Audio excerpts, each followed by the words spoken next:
Hello! Hello, nice people. Hello, fam. Gonna take a drink.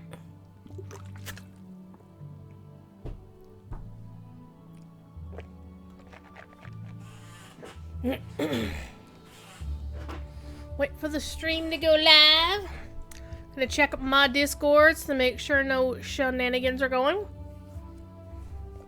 Nothing going on? Awesome. It's time to play some Lotro on the personal channel. Because that's kind of what we do. On Saturday nights. Saturday night is alright for fighting, and it's alright for the catch-up completionist. Alright. This afternoon, I did some cleaning in my library. I'm so proud of myself. I have a lot of cleaning to do in my house before Tuesday, when Tuesday afternoon I'm going to have, not company, going to have somebody from a contractor working on behalf of the power company, the power and gas company. It's going to be coming in and replacing the power, the electric meter out in the garage, and also the gas meter, which is in... Look, everybody's wearing their underwear. I'm gonna tickle Aiden. We're not gonna stay. We're gonna hang out and just tickle people.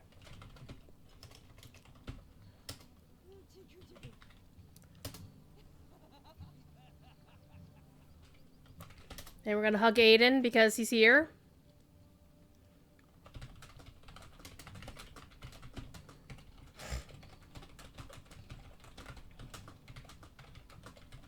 And you can't hear the band that's playing right now. Because I have band music turned off. But I'm going to hug TD as well. So everybody who is here is somebody that I know. It looks like we've got a backup band playing right now. Because... I believe the person who normally leads the 8 o'clock band, Weeders, is out of town tonight, according to his partner in crime, Miss Haha over here. Alright. I'm gonna tell TD we're gonna do the thing.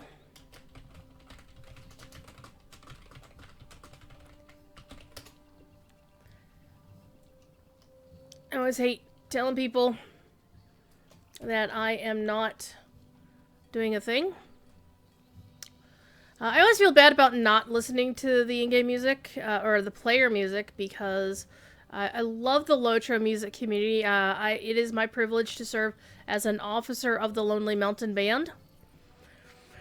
And occasionally I actually do I have performed once with the Lonely Mountain Band, at someplace. Where was it? Oh, it was at the classical music evening. Oh, and by the way, if you hadn't caught my stream on the official yesterday, I've got this beautiful blue and gold parasol thingy. This is the comparison from the current event.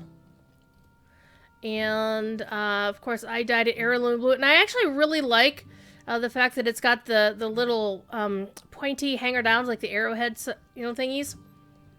The spear points that are actually a slightly lighter shade of blue. So it's this nice little effect that I appreciate. Though, you know of me, I would 100% love this even more if the gold on it was silver, but hardly anybody does blue and silver. Blue and gold seems to be the thing. However, since I main... pardon me, I main Alliance in World of Warcraft, I don't mind quite so much.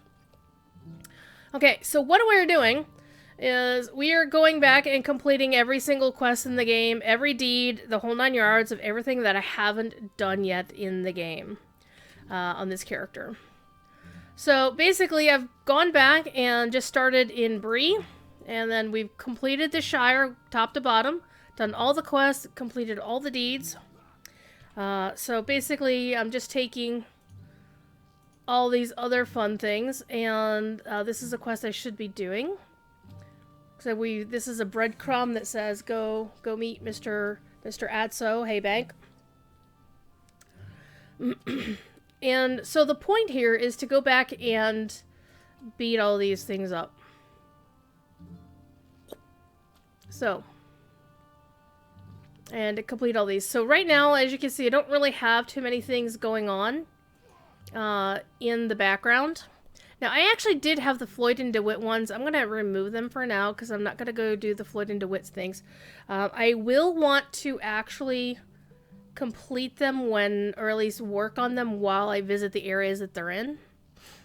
So I just have to be careful about Floyd and DeWitt because I want to get them done, but I also don't want to just have a Floyd and DeWitt chasing them down sort of string.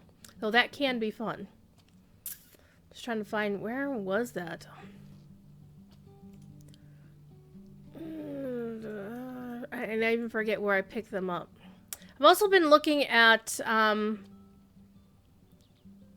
completing these things. You know, getting all the deeds up to wherever. So you can see where I stand with the various factions, like an ally to Pelargir, ally to the Helmingas. Wait, I'm kindred with the Helmingas, aren't I?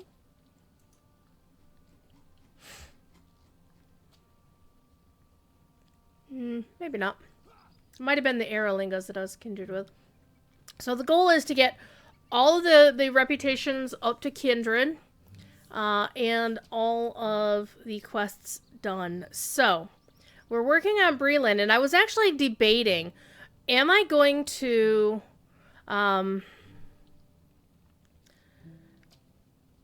okay, let me show you what I'm talking about here, because it'll make more sense if I show you. So we go to Bree. We still have this quest, Sights of the Wildwood, because I've wandered through the Wildwood on another stream. And it's like, well, should I go to this and get this done while it's here? It's old content. But the thing is, it's not catching anything up. This isn't old content. I can come back and do this. So I'm going to ignore the fact that this is under the Breland tab, and we're just going to work on stuff that isn't complete. So hope everybody's had a decent evening. A decent day. I'm going to add Oscar Ruth to the Forsaken Inn because that's going to be my next destination after I complete everything in Bree. So right now we're at Adso's place. Looks like there's a couple of Kinneys here doing a thing. Actually, 3 Kinneys. But we need to talk to Adso real quick and find out what his troubles are, and then we'll help him with his troubles. Is there something I can do for you? Alright. And we're not really going to spend a lot of time reading the quest text. Simply because... And I just hit the shift key, as if that's going to make me run faster. Because I've been playing Ark this afternoon while I was doing things. So we got to go beat up on some brigands. So yeah, we're going to blaze through these quests as fast as I can. Because the idea is to get things caught up. So I'm not really going to worry too much about whether other people are doing the same quests, because especially with a lot of these, the quicker I get in and out means the quicker things will respawn for other folks. So once upon a time, I actually found a wandering rare along this cliff face, just wandering around. It was a brigand rare, a named guy, and I kicked his ass.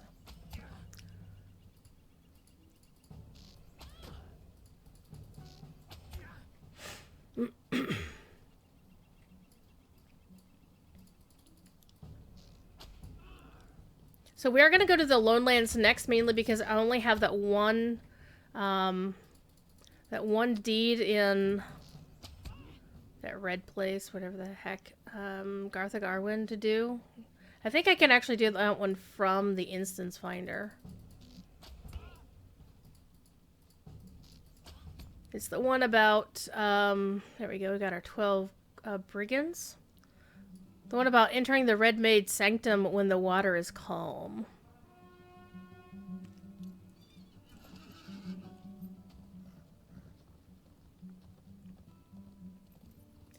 Alright, let's get this out of the way.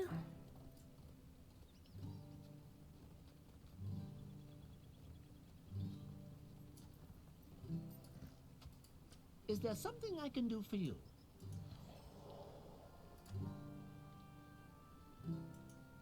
Might I speak with you a Collect moment? his goods from the bad guys. And also threats and Might follow I have a through. word with you? Alright, so these were these boogers over here.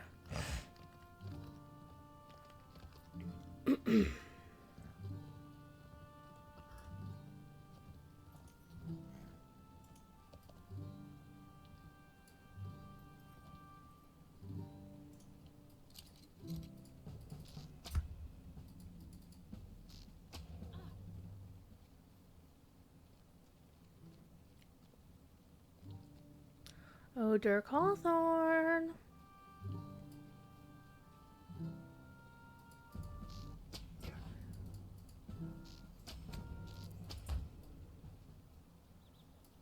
Oh, the music system's acting out, that's for sure.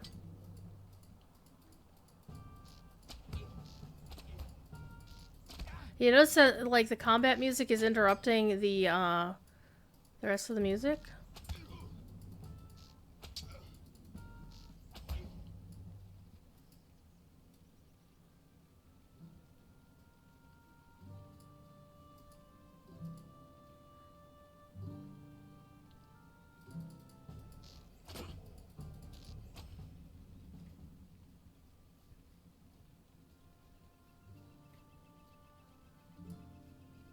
Okay, we've got both of them done, so we don't need to keep murdering these guys.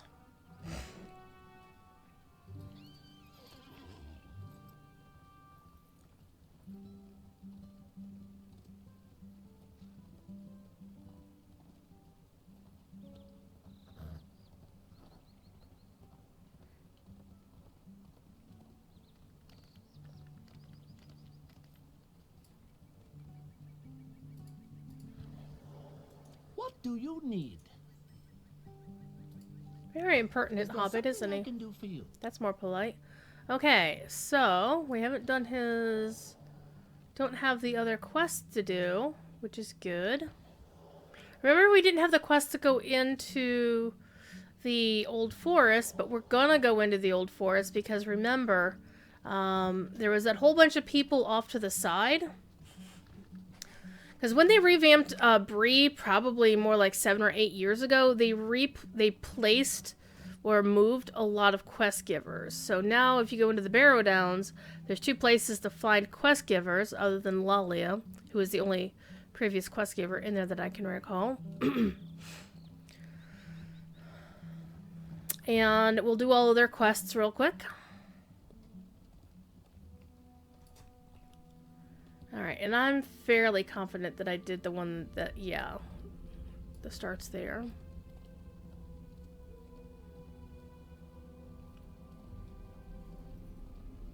So we'll start with the ones over here. I don't believe there's actually any quest givers in the Old Forest.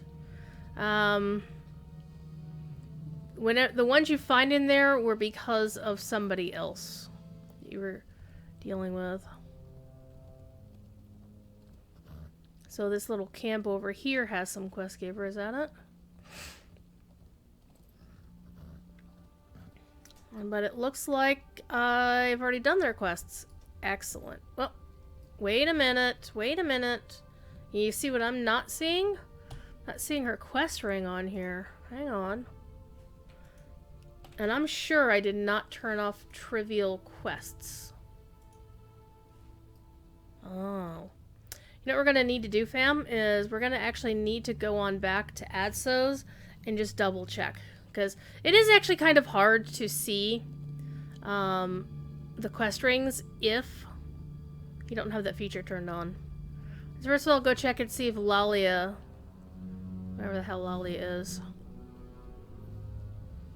Where are you dancing, little girl?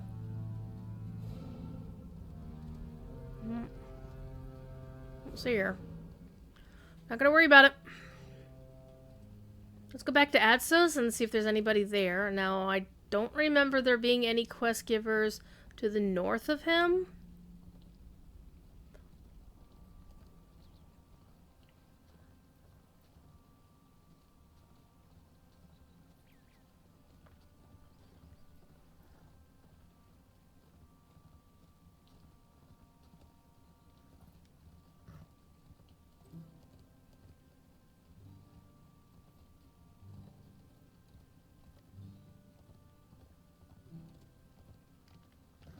Aha! Discovered a quest giver.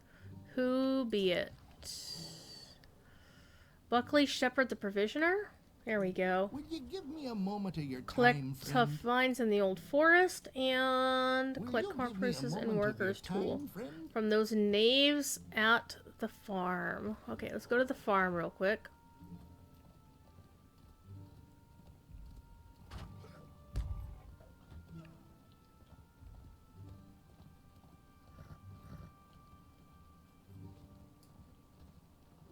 So we could have been doing this at the same time. God damn it. Alright. Well, there's also other players here, so I don't want to, like, one-shot people's mobs on them. I want them to actually, you know, fight legitimately, you know, earn their wins, earn their victories. Because I don't know about you, but generally, if I'm a lowbie, just working on leveling my character, especially if it's, like, the first time through, I just don't want to, you know, have some max level person just run through and do a drive-by shooting on whatever mob I'm beating on. Now, if it looks like I'm about to die, a helping hand never goes awry. Rarely. But in general terms, it's basically a case of help out where you think somebody might need a hand, but otherwise, you know, let people fight their own battles and earn their own victories, that kind of dealio.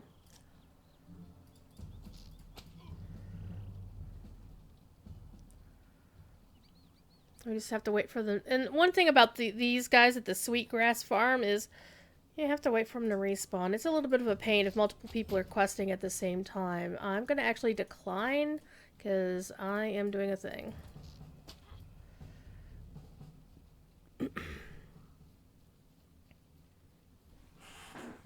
There's no reason for... Well, about the only reason to fellow up with somebody is if you want to basically make sure everybody gets credit for things, but I'm not too fussed about it. Especially if it was like a 121. I could be patient.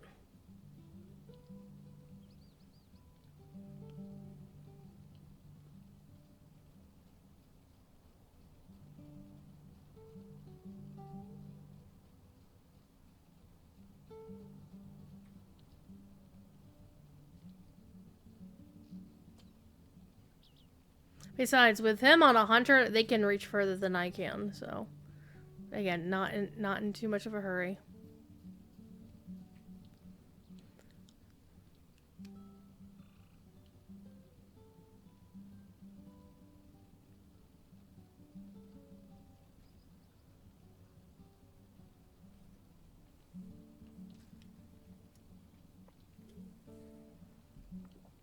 Your friend AG has come online. Where's Master AG? Probably gonna be listening to the music at the Prancing Pony.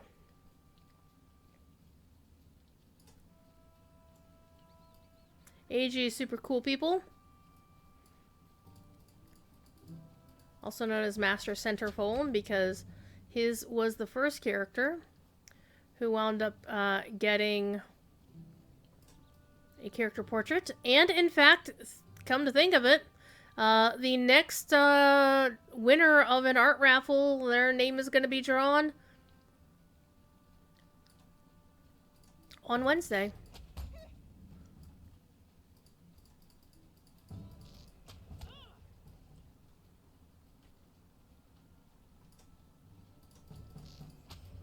Here we go. All done. We're going to go dip in the forest and go get some vines.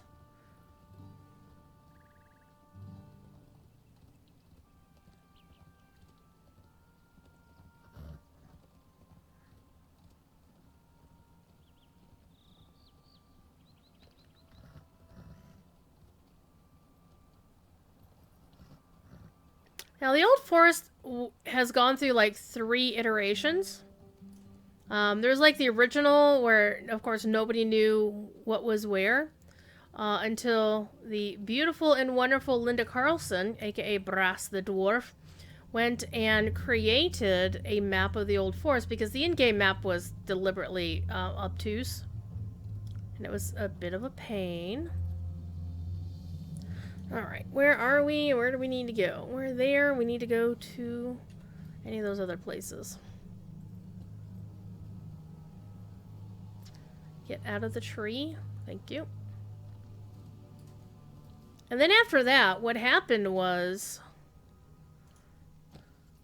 Turbine went and made their own map of the old forest.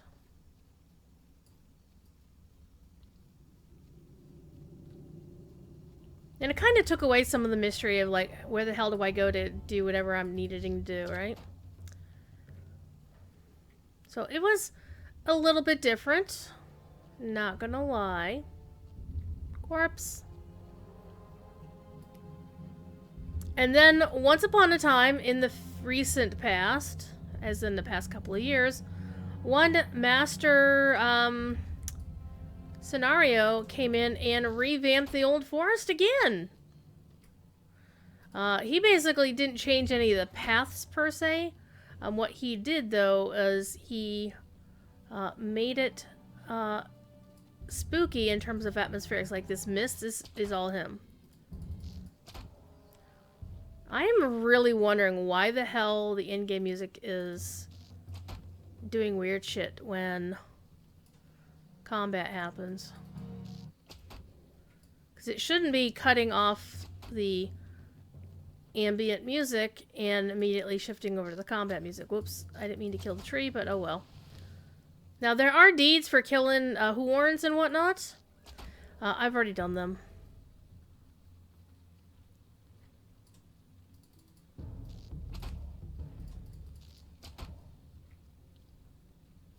Like, there's ones that you have to kill, like, elite and signature horns in the southern part of the old forest, close to where the spiders are. Yeah, did that. And we're on 15 of 20.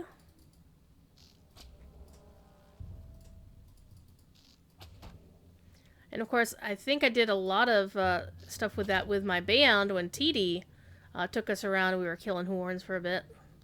It's a good way to level up if you've got a friend who's much higher level than you are.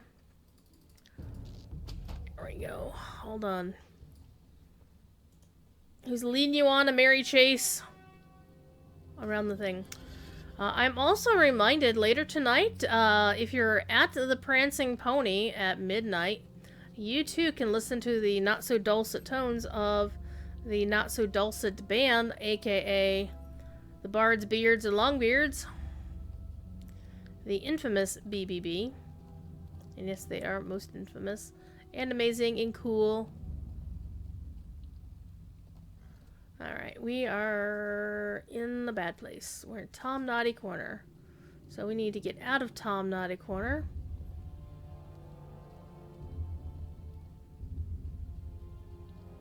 Trying to remember how to get out of Tom Naughty Corner. There's the path.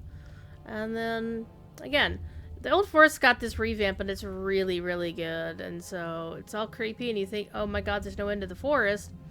Until suddenly there is. And then it's so nice.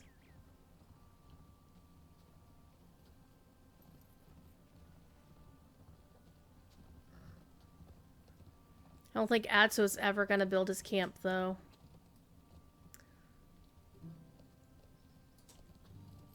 Okay, let's talk to Mr. Buckley Shepherd and turn in our stuff. Hello there. Hello there.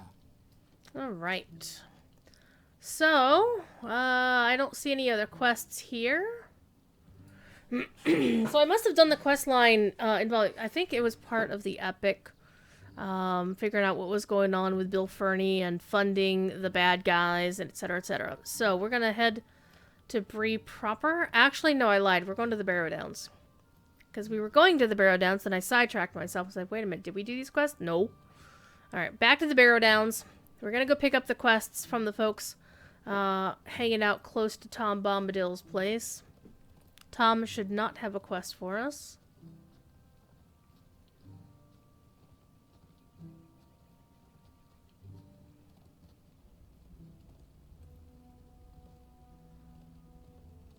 I'm fairly sure that Other than the quest that we've already seen and done. Okay, there's Lalia. Oh no, we've got to save Lalia. Okay, we'll save Lalia. One time. Please don't leave yet. You get a shield? Oh my god. Ooh, I like that one. Get a cloak. Alright, we'll accept your quest. They should be easy though on a 130.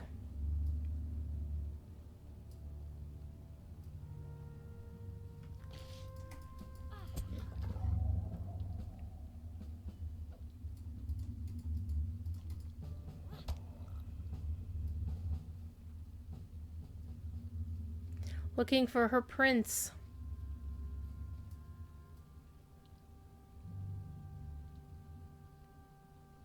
How could I have not have done Lalia's quest on this character? I don't know. At least she doesn't take the Sarah Oakhart speed running course.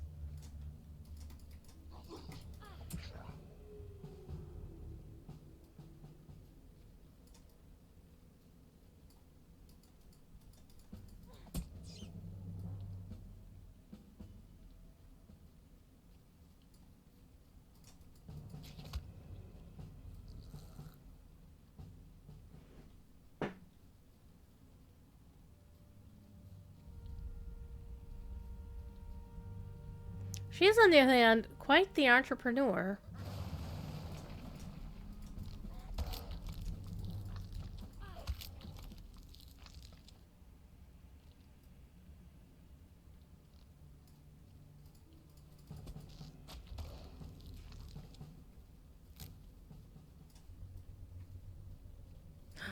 The chest.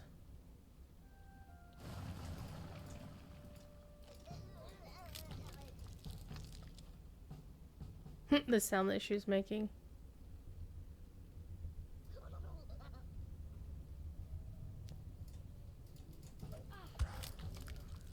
I really do have to wonder about that sound that she was making. It didn't sound like a young lady hobbit sound, even scared. It sounded very strange.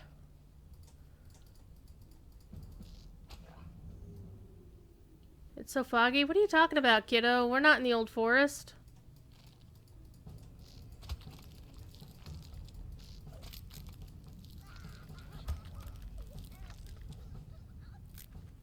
Okay, she sounded more like an infant crying.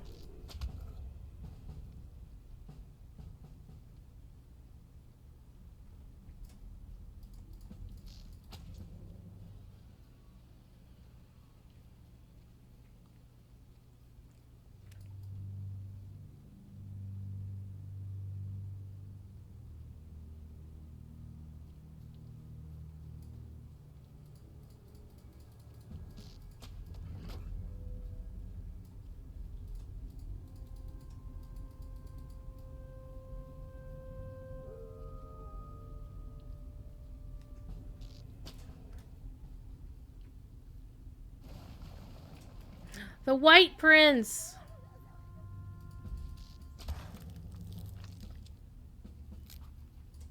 Violet, get out of this, stupid.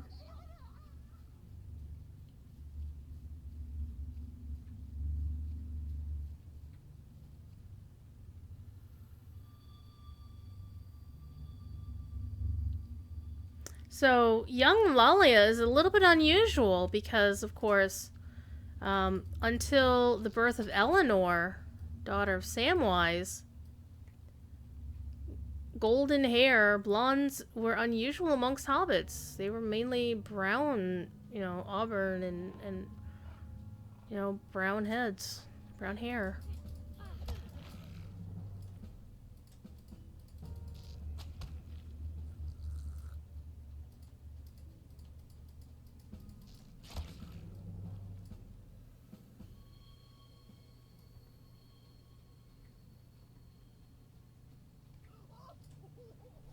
Alright, we have successfully rescued Lalia on the main for the very first time. Give the cloak to your dad, Bob. So Bob is a hobbit! Bob is definitively a hobbit.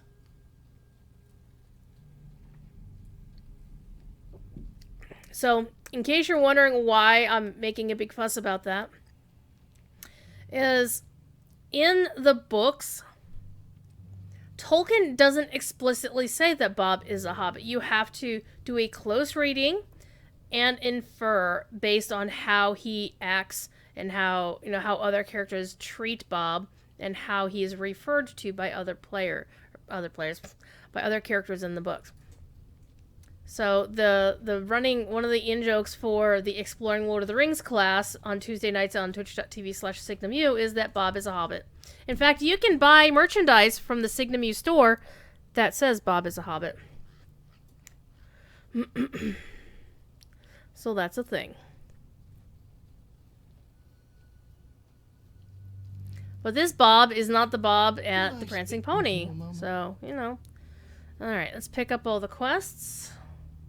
Could I speak with you a moment? See, Bob, this Bob is a hobbit. Don't really care about any of these items.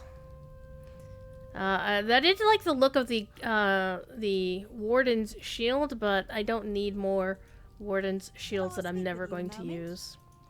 In fact, the only characters that I have that use shields are minstrels, a warden, and a guardian. Okay, we're gonna actually go look real quick to see if Tom Bombadil has a quest for us. So we're gonna do just a basic quick look in the Old Forest, just to make sure we're not missing any quests. Because we didn't have any quests on tap in Newbury, and I thought we should have done.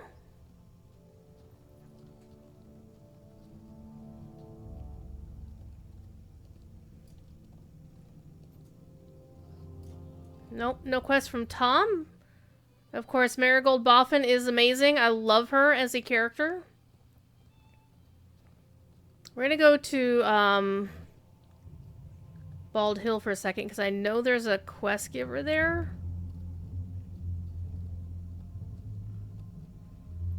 Let's make sure I, forget how to actually even get there, so The good news is that the Old Forest map in game is not that difficult. Look, there's a tater.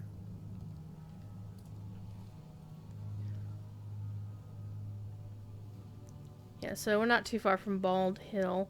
I also want to double check down the Withy-Windle Crossing just to make sure there's nothing there. But there was somebody that you're normally supposed to go find, Doderick up here.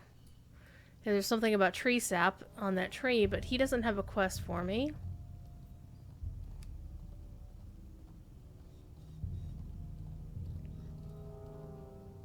I actually think I might have one of the fog bugs in the game, because I don't remember the Old Forest being this foggy during the daytime.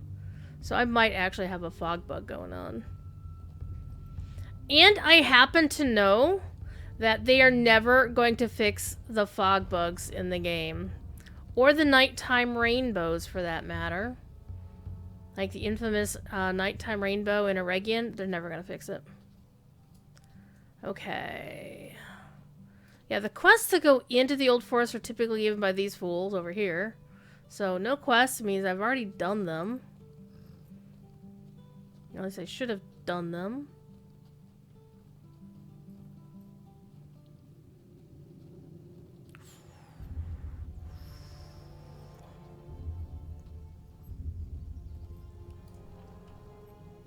And normally there's a dude down here with a quest, so I need to actually go up and around.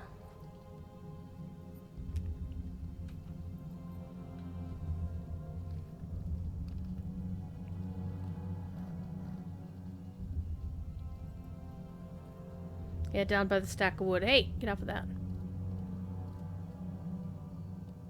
And the music is just so atmospheric. It's like, oh my god, you're gonna die.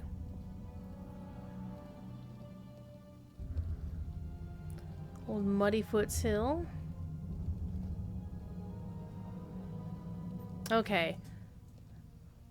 This is the guy, and he does have a quest for me. Hello! He's got 3 quests for me. Might I speak with you a moment? Yes, I will kill the lady Please, spider stay and a all the moment. other spiders. Might I speak And with you a moment? to sever the... Yes, I will do these quests for you, sir. Okay.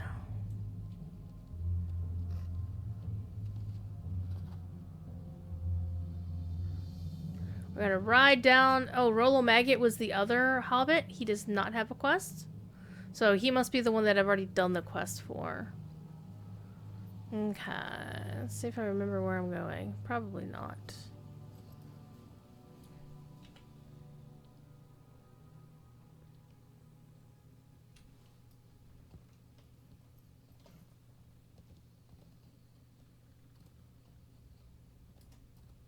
The Shade Pool. I don't honestly remember this. Oh, I have no memory of this place. So what's everybody up to? Come on, talk to me, chat. We're all good people in here. I've seen all good people turn heads each day, so satisfied I'm on my way. Do you count? You do count.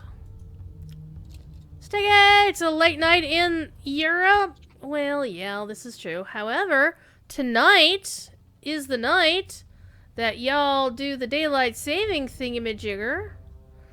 Okay, we're gonna go up and around. For those areas that, I wouldn't say celebrate, because I don't think anybody likes daylight saving time anymore. Because it's a pain in our ass. And it doesn't actually do what everybody said it's supposed to do. Like, you should do this thing because it'll do this good thing for you. I'm like, yeah, no. Cleavebeard is running the hedge maze. Yeah, I was in there yesterday on my official show. And since it's been a year since I've been in the hedge maze, I was out of practice. But it was fine. It was a nice chill stream on the official. I like chill streams on the official. I like the fact that I don't have to moderate the big streams on the official anymore. Because Court doesn't want us to. And then it's really funny that people still shit on us on the forums. It's like, yeah, your moderators are shielding Severlin from the good questions. Like, what the fuck are you talking about, man? We don't even moderate for Severlin's shows. But I didn't say that. I never replied to that thread. Because I knew better. Because there was nothing that I was going to say that was going to change any minds. Okay, now we need to find the Forester's Pack, which, yep, there it is.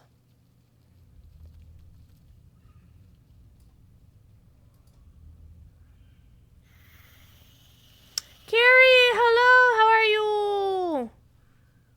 Alright, we're gonna defeat the Spider Queen, who is a big honkin' spider.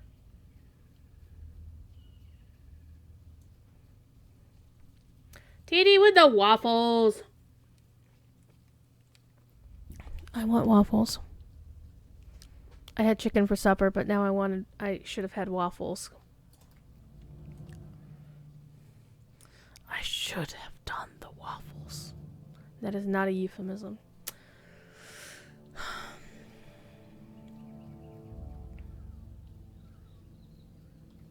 Zoviver's 10. How's everyone? Well, I'm doing pretty good. I got up a little bit later than I would have preferred. Especially since one of the streamers I moderate for was hinting at a big surprise today, and he didn't specify that it was going to be streamed.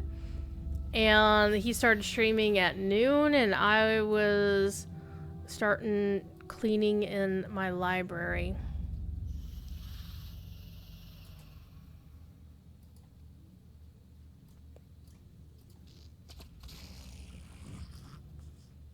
So I missed like a good 3 hours, 2.5 hours of his stream.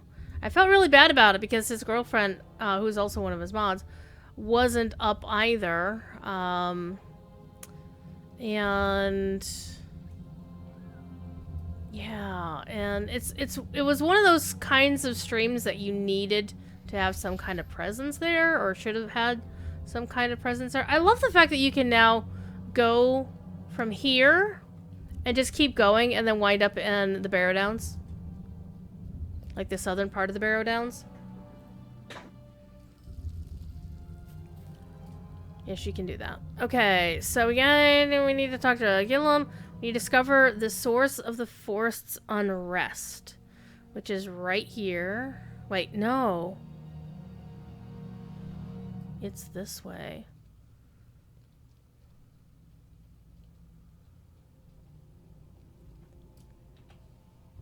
See?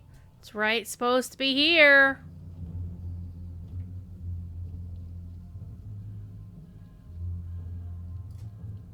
Actually, it's this.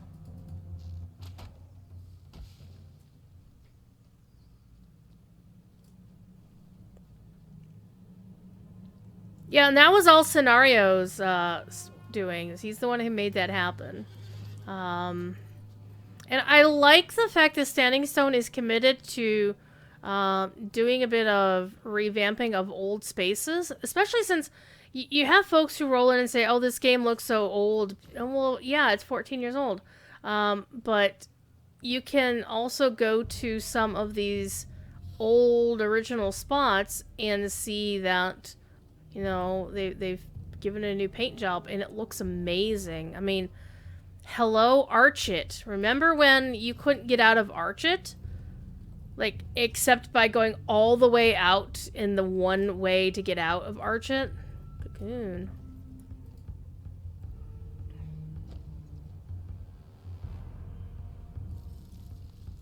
And I remember when they put the revamped Archit on PTS. I said PTS like, you know, other games have. On the...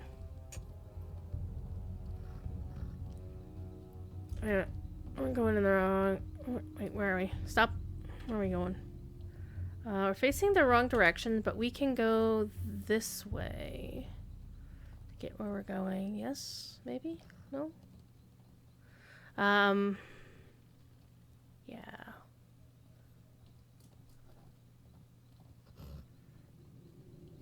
There we go. On Bull Roar. And when he put Archit on Bull Roar, he said he wasn't sure whether there was any holes in the invisible fences or whether people could get out from the starting instance when they weren't supposed to.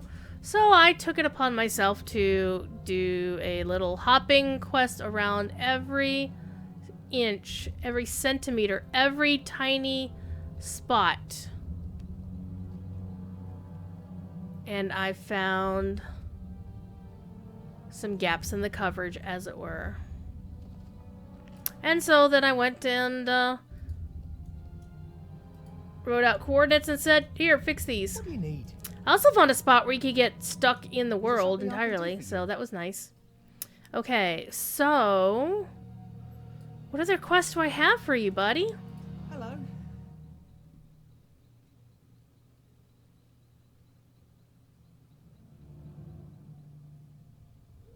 Okay, I should talk to Tolly Brockhouse. Okay. So we've done all the quests in here that I was aware of. Rollo didn't have a quest for us because I think he's from the Epic. Oh, now it's nighttime here, and now it's somehow less spooky because it's no longer foggy.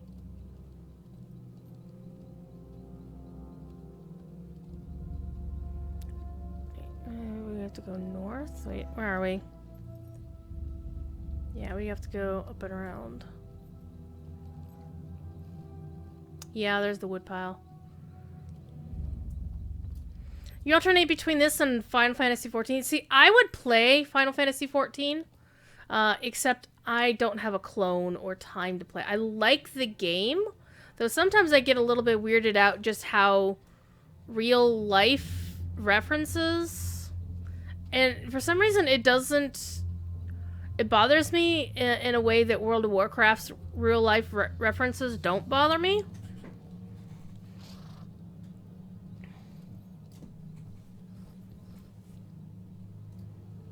Well, Lotro looks more realistic simply because it's based on the real world. They can't do all the fancy colors that you see in, like, World of Warcraft, for example. What do you need? I need you to provide me with the item that's going to give me the most amount of money when I sell it. 2 and 23. 2 and 23. Okay, so we're all done with the old forest. Good times. Let's go see if we can go to the Sanctum of the Red Maid. You know.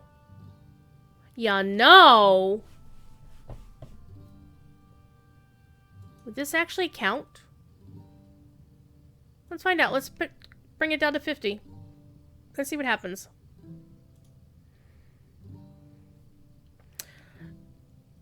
Jeff Bezos can kiss my damn ass.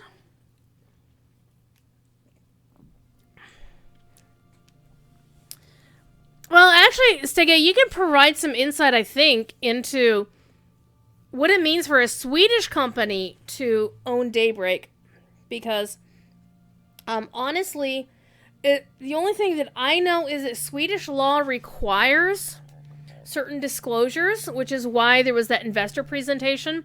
And people were talking about, oh, hey,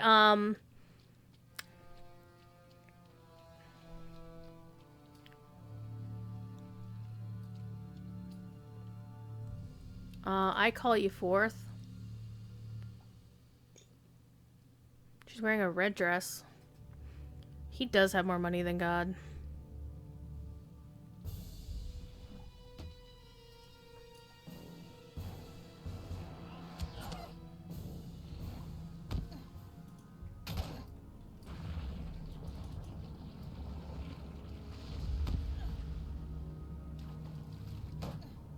And I think this is what Cord was actually missing when he was doing this quest on the official yesterday, is he didn't realize that these guys were healing her.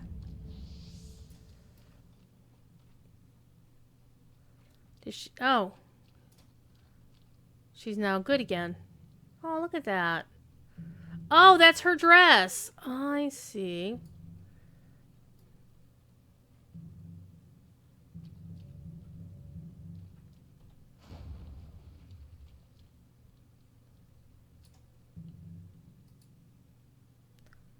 Well, I'm gonna actually open your chest first here. Yeah, I got festivity tokens, fam.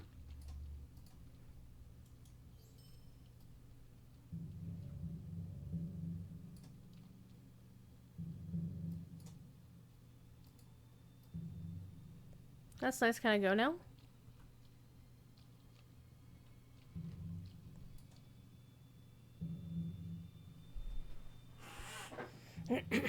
I do know there's actually some folks who used to play Landmark who were interested in contacting EG7 to try and talk them into reopening Landmark, and I'm like, good luck with that.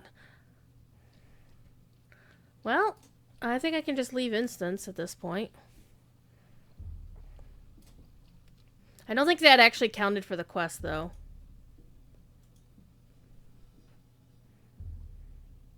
The actual regular landscape quest. Oh, yeah. I haven't watched anime I never really watched anime properly. I'm not gonna lie. Okay, so apparently that didn't work. So, we're going to the Lone Land. Well, no, we're not. I'm lying. We're gonna go to the other... We're gonna go do the quest in the Barrow Downs, but I'm not gonna ride through the Old Forest to get there, because I'll get lost. Oh, I have a new title!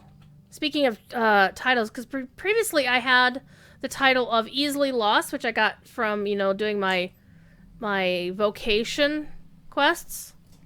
I now have the biggest, busiest bee title, thanks to Mr. Chromite, and Zingor, and Big Ed Mustafa. Because Chromite learned how to solo that, and he was running groups through so they could earn the title. It's the 6-person challenge. I believe you have to do it at level cap or within 8 levels of your level in order for it to count or something like that. And so he popped into my Discord and said, hey, if anybody wants this title, and I happened to be up at that time, I'm like, sure. So I ran in and we did the thing, and I got the title. Woo! So I'm the biggest, busiest bee. And I'm wearing blue, because why the hell not?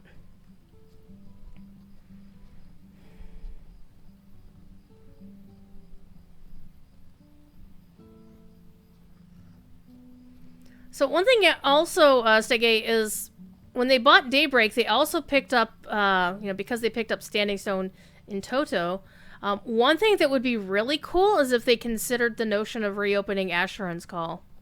Now, I know some people would play some damn Asheron's Call for real.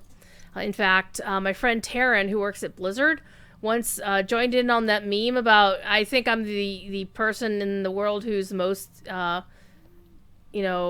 who's the biggest fan of whatever, and yeah, he's a big Asheron's Call fan. There is a blue bee pet, though, yes.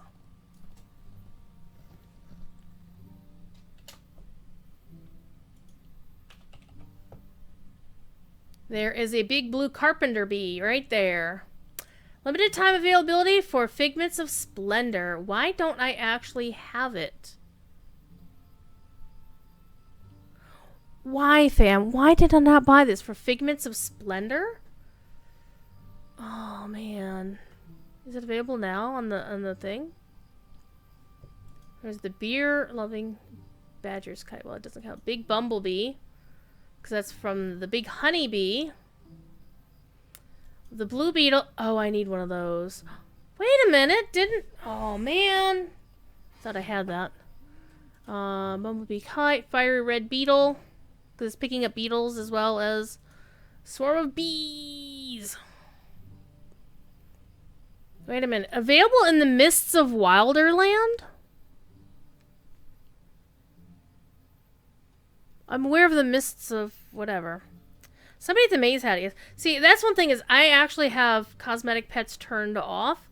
Mainly because when I stream concerts, it really pisses me off when somebody brings out their giant shrew. It's like, you're bigger than 3 hobbits. Get that thing away from the off the stage.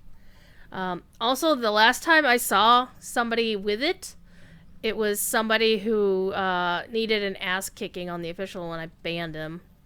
Somebody who used to actually be on the official for a while because our community manager is not perfect and once had a lapse of judgment.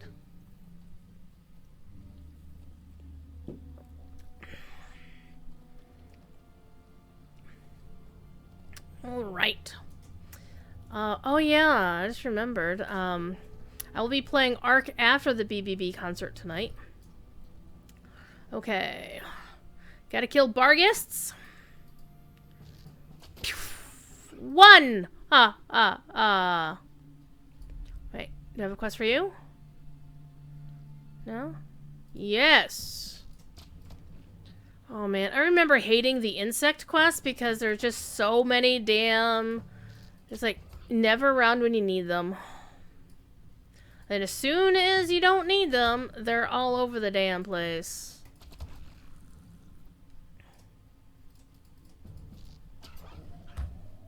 And one of the other reasons why I don't run around with a lot of pets is I do try to keep my client lag down.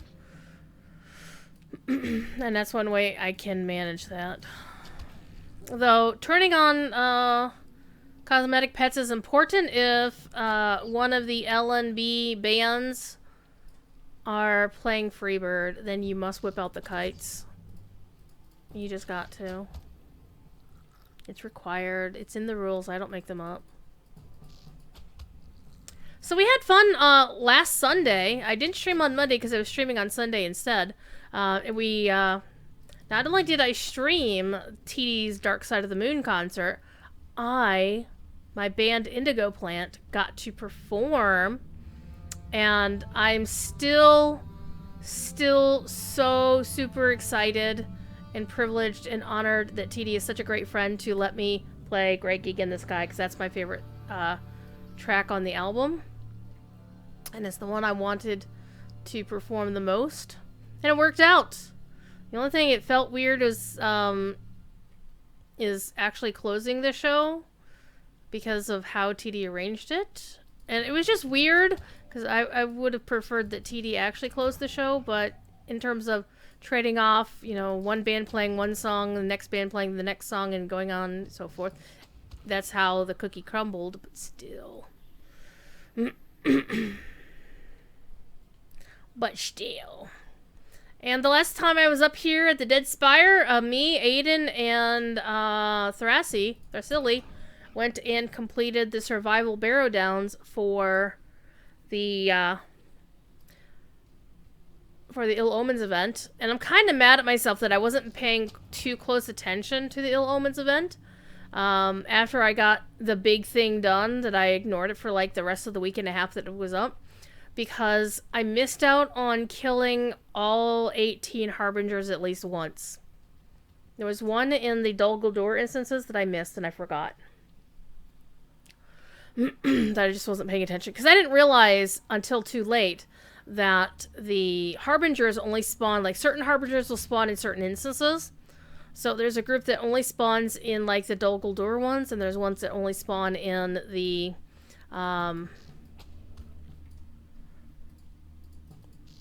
like the Trouble for Tuckborough ones, and I didn't quite twig to that until it was too late, and then by the time I needed that one last Harbinger and could have just sat there and just repeatedly spammed it on the day Dol Guldur was up, yeah, I wasn't paying attention, so my bad. So next time they roll it around, I will have something to do in it. Though I did actually get my obvious portent of strength out of it, so I've used that a couple of times to awesome effect. So that's been fun.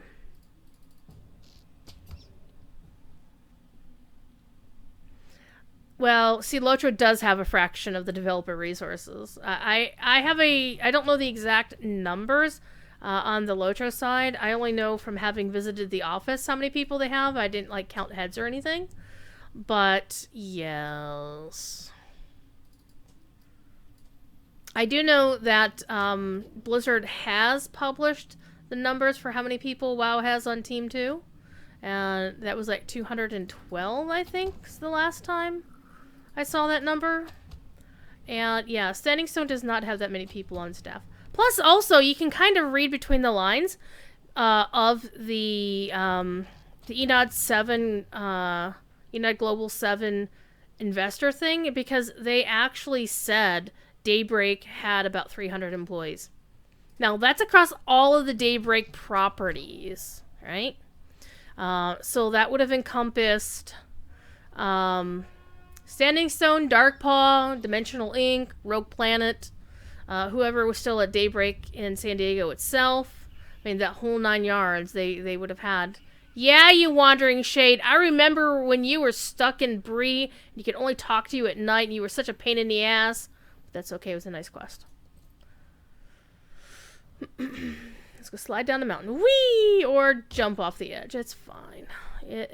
This is fine. What can I do for you? Alright, got your quest done. How can I be of service? Yeah, there's so much that they could do to make the game better. They just simply don't have the hands-on people to be able to do it. Okay. Greetings, friend. The chalices. Let's go get that quest.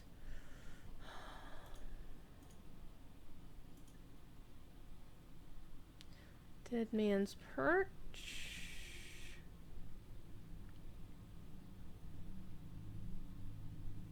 Oh, collecting in the Great Barrow? Hell yeah! Let's go into the Great Barrow, fam, because I'll just wipe the floor with everything. So, yeah, Lodra has a huge world.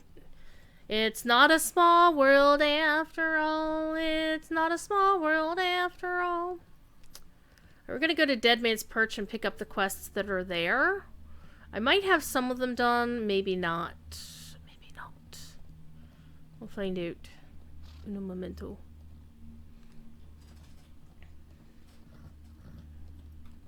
But yeah. We know that they made how much money they made due to that presentation. But that money is still chicken feed compared to the resources that Blizzard puts into their games. Now, one of the things about these guys is we want to make sure that I'm not picking up the dailies. So she doesn't have a quest for me. Wandering dude up here. Here, Bob Red Thistle. You have all the quests. Would you do something for me? Might I take a moment of your time? Might I take a moment of your Defeat. Okay. time? Can I speak with you a moment? Oh, the corrupted trees. This will be fun. Oh my god, I need to clean out my bags. Good thing I still have that out of my way. I have this. Boop. Open my vault. Open my shared storage. Why is this in my inventory? Oh, because I picked up the craft boost today and forgot to put... Why is it in my inventory, though? I'm confused. Druid is very confused right now.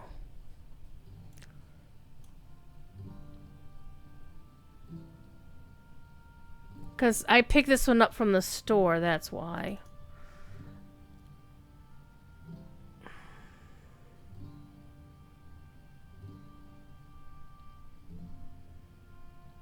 Okay, well I need to get something out of my inventory now. Druid, what are you doing? Anybody want a toast emote? Sorry, can't give it to you. I should just delete this. Because I don't know which server I transferred this from. Alright. What do we got? Something I can... You know what? Let's bring these out and I will just use one of those. And then these can go back in the crafting bin. Okay. There we go. Now let's clean this mess up. Bob, do something!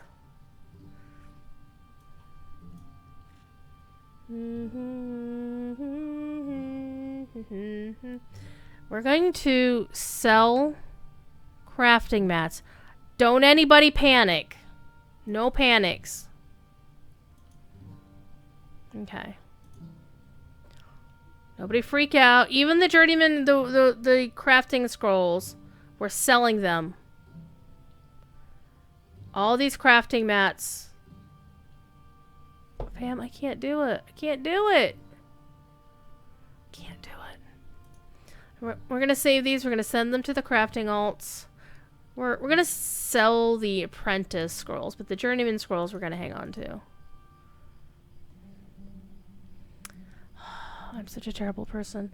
Sprigs, yes. Tablet fragments, yes. Brush, medium leather. Opals, medium hides. Okay. Sell the rest, though. 24 items still. That frees up some spaces. Yeah. It is my favorite VIP perk. It is. Used to be like WoW Classic. It was much harder to... Oh my god. I did play WoW Classic when it came back. I unfortunately made the mistake of choosing to play Paladin, which is painful in Classic. It's fucking painful in Classic. Okay. Let's go into the barrows. I believe I've actually done all the Slayer deeds in the barrows. I don't remember. We'll find out in a minute. Okay, looking for quest rings. You've never played WoW? That's fair. I've actually... WoW was my first MMO. Previously, I used to scoff at people who played WoW and EverQuest, referring to them as WoWcrack and EverCrack because they spent so much time about it and talking about it. And I played mushes, role-playing games that were text-based, so all these video games are ruining my experiences. Okay, what do you want? Will you lend me your ear? Sure, we will go in to the Great Barrow, kick some ass, take some names. It'll be fun.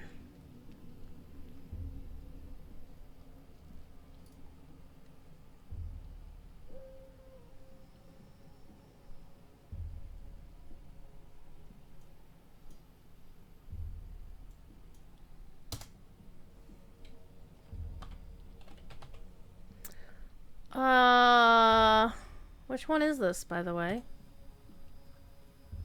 Can you just pick one?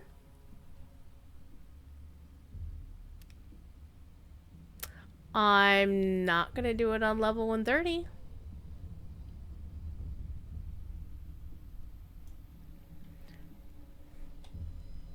I don't think it's not a scaling one, is it? It's fine. Isn't this in Breland? Yes, we're in Breland. The oldest and largest of the Adain mounds within the barrens. I used to run mushes And home to some of the forever, most for like terrifying 20 some odd servants, years. the Witch King.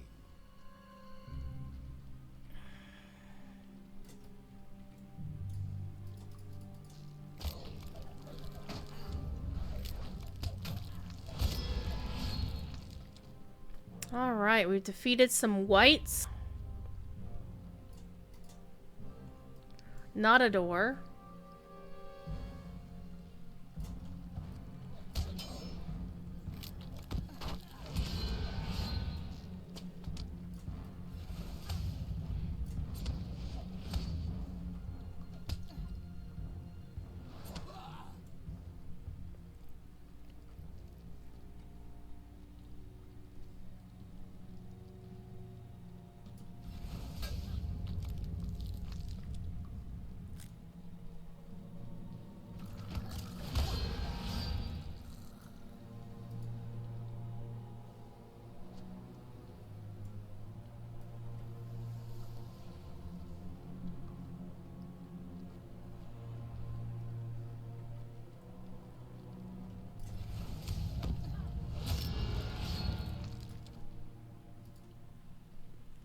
Your first MMO was Guild Wars? Fair.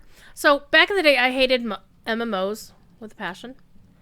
And so what I wound up doing is I hang out, or used to hang out with comedy musicians, right? And I had an idea for a song parody that I just couldn't shake. It's like, oh my god, somebody write this damn song about World of Warcraft, but none of my friends at the time played it or knew enough about it to write a song that I felt what was important to me was writing a song that was authentic, like that it would sound like a player had written it, right? So I had to do research.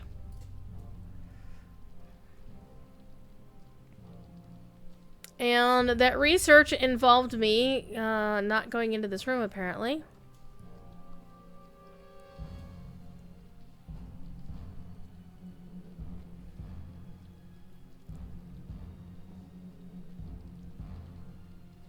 Got that. Wait, was there another? Yes, there was another chalice in here. Or I just wasn't paying attention the first time I went in there and didn't realize there was a chalice in there.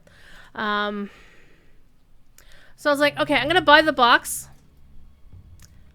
which comes with a 30-day supply, a 30-day thing to play the game.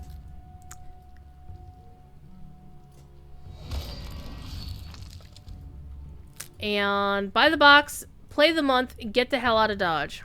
That was the plan. Now, this was in late 2006. I want to say October, November, because in October that year I got my Nintendo Wii and was playing Legend of Zelda, like hardcore Legend of Zelda all the time. Okay, I know where this is. Because the Wii came out and Twilight Princess came out, and that was a good $400 spent right there. Still haven't beaten Twilight Princess because I'm a terrible player. And that's also because I started playing MMOs and suddenly no longer had time to play console games.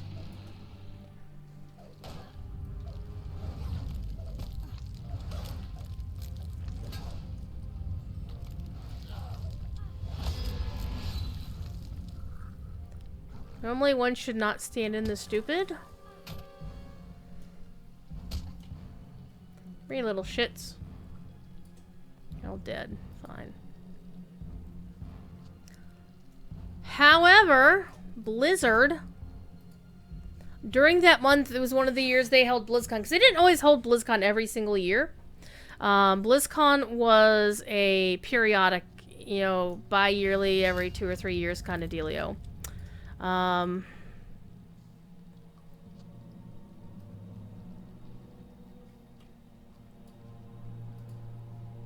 that year's BlizzCon, they announced Burning Crusade, the first expansion of World of Warcraft. So, what this tells you is, firstly, I was playing during Vanilla WoW. Burning Crusade was due to launch in February of 2007.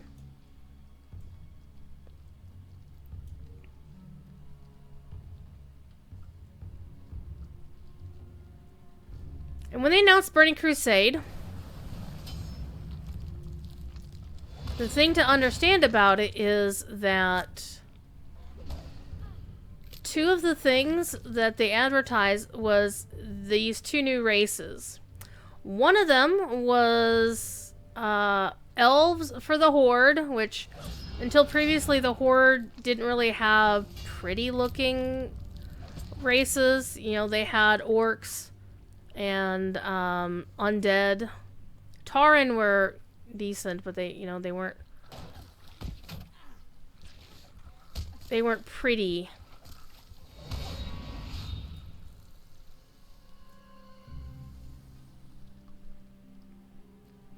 So I was never really too fond of playing Horde back then, because it's like, I want an elf character and you can't play elves as Horde. So the elves, in this case the blood elves, I mean, their history I didn't really care for one way or the other. But the important thing as to why I like them so much is that their symbol was pretty much a phoenix. I mean, they called it the Sun Hawk or the Fire Hawk or whatever. It was the phoenix. I found out later on that design was created by Samwise Didier, who I am now privileged to call a friend. I need to pester him here sometimes. Hello, boys. Hello. Welcome, friends. Well, you apparently aren't seeing well because there's only one of me. Zakhad, how are you doing? My boisterous friend.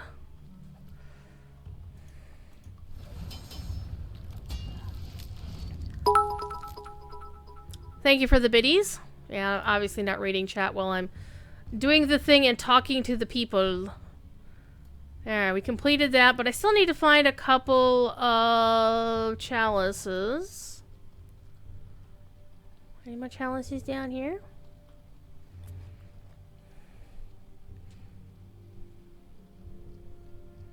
I see no chalices. I am bereft. That's unfortunate.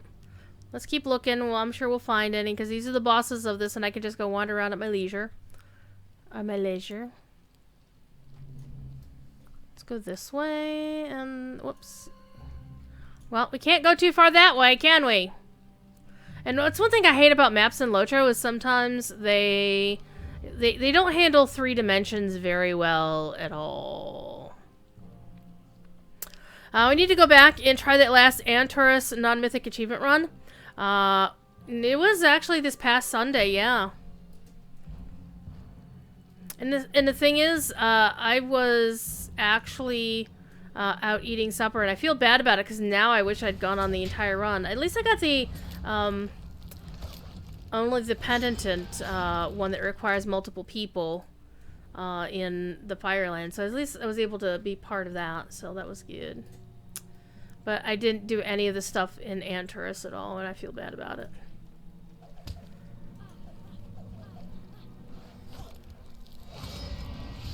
Shing shing, bitches! Okay, so we have got the chalices, killed all the whites. I think we're done with this. Let's get out of here.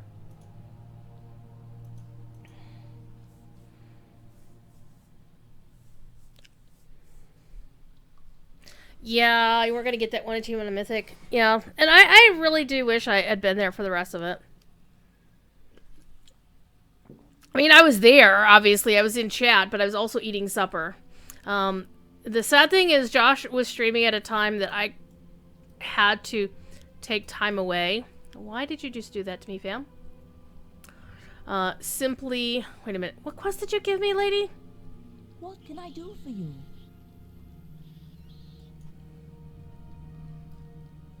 Defeat fellow spirits in the Great Barrow. Ooh, well. That didn't happen, did it? Well, let's go into one of the other instances, because we didn't actually beat any spirits. Let's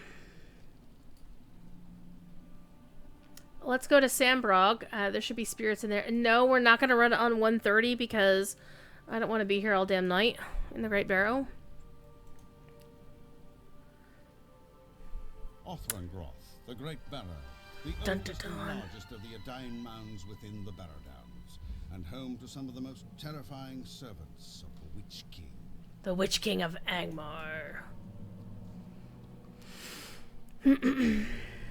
Yeah, the thing is, if I don't eat appropriately, or even vaguely appropriately, why am I in combat? For no particular... Hello! Hi! In your face there, buddy. These are Barrow Wights. Still not fell spirits. I need fell spirits. I need fell spirits. Hi. Come over here. Yeah, vaguely appropriately, because if I don't, then what will happen? Trogdor. Will be that I will pass out. And, yeah. The last time that happened, I was at Dragon Con. And, well, woke up in the Atlanta General Hospital. So that was not my idea of fun. Okay. This needs to move so we can go down there.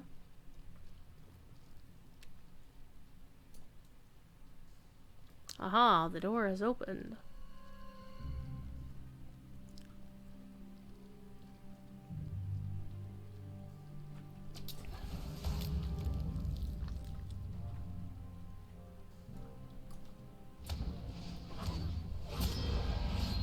Somehow, I'm thinking I probably should have gone in... Oh, the skull door requires the skull key? Well, hell! Apparently I've got the skull key someplace. There's more whites, but I need... other things. Guessing I'm in the wrong thing. And that's fine. One of the things about Lotro is it's so big that you know, there's gonna be times that you're just not gonna know everything about it. It's like World of Warcraft in that regard. And this is actually a dungeon, so you need buddies to run with you if you do this on level, and I just never bothered to go back in later.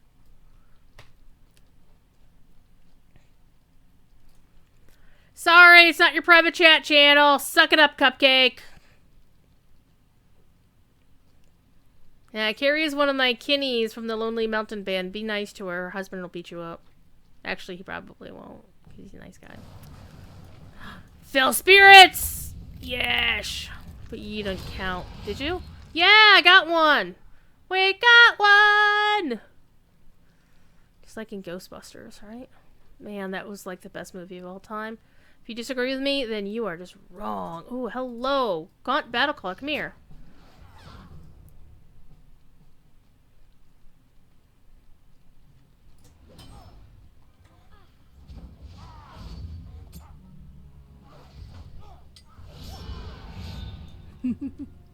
Never have I ever. Yeah, we're not playing that game here.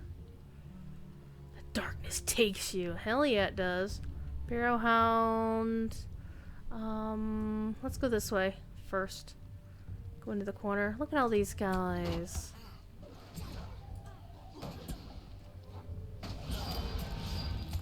And you probably are, if you've been aware of the recent controversy, as you can see, Standing Stone reverted the skill animations. I didn't care one way or the other. I mean, they didn't bother me simply because I'm used to brighter ones from... were we already in here? Doesn't seem to be, no. From WoW, so Lotros never bothered me. But I can understand why they would have wanted to revert them until they can make them into a toggle. Well, hello! Help me complete my quest? I am down with it. Thank you, deader fell spirits. That worked. And there's somewhere in here.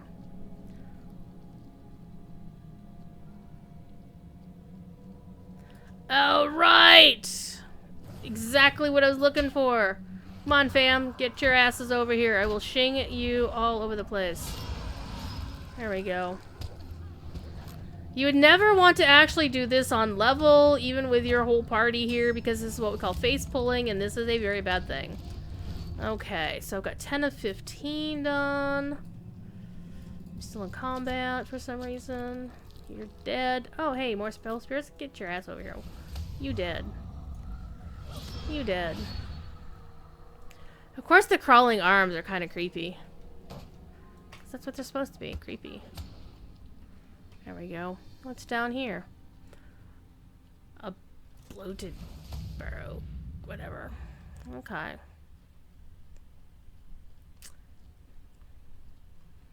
TD! My beautiful TD. Alright, nothing in there. Which is first... Well... That's a question you have to answer for yourself.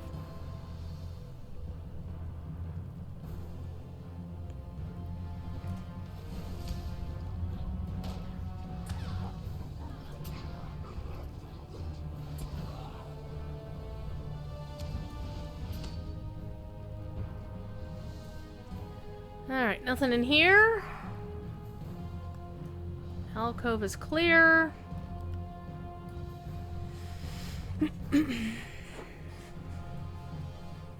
So I don't honestly know if Josh, the other Josh... See, here's the problem is I moderate for 2 streamers named Josh.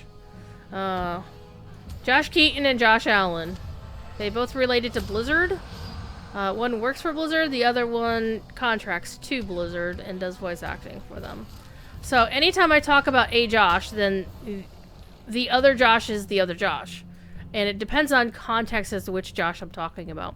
But Devilor was actually streaming his GTA stuff today because he's starting to play on NoPixel, so that was a lot of fun. Sambrog, the bad guy! The White Lord is about to become the deadest of dead lords. I'm even gonna let him get a couple of hits on me. Look, Ma, no hands. Devastating Strike. I love Devastating Strike. And you would not want to stand in that stupid in normal circumstances because, yeah. Alright. Open up the chest. Get me the stuff, and let's get the hell out of here and turn in that quest. Good times. So, back to my story of how I got into World of Warcraft. So, back in Vanilla, they had just announced Burning Crusade in elves with a phoenix symbol. Of course I was gonna like it. And plus the fact that I like the character models of Blood Elves more than I like slash High Elves. What the fuck is your problem, game? I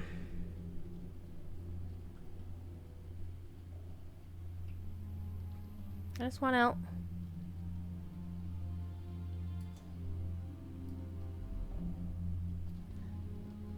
This is quite rude of you, game. There we go. Alright, now I'm actually going to look at these rewards because I've never done these quests before. Though they are low level, so I don't expect them to actually look good. And the other thing was Space Goats. Honestly, the Draenei blue Space Goats, I loved them. And so my Alliance main is a blue Space Goat. My Horde main is a Blood Elf They're both Paladins. Blood Elf Paladin. Okay, 3 and 60 and 3 and 96, so we'll take the shield. Excellent. Alright. Bring the ancient chalices to that dude, but we're not going to yet because... stop it. Because we need to do these other things. So I'm going to take this off the quest bar. Open up Breland. Defeat angry bears and large barrow crawlers on the border of the southern Barrow Downs, and from death comes life. Okay. So all 3 of these are going to the south, so we can do that. Easy peasy. Alright, we're gonna actually ride our horse.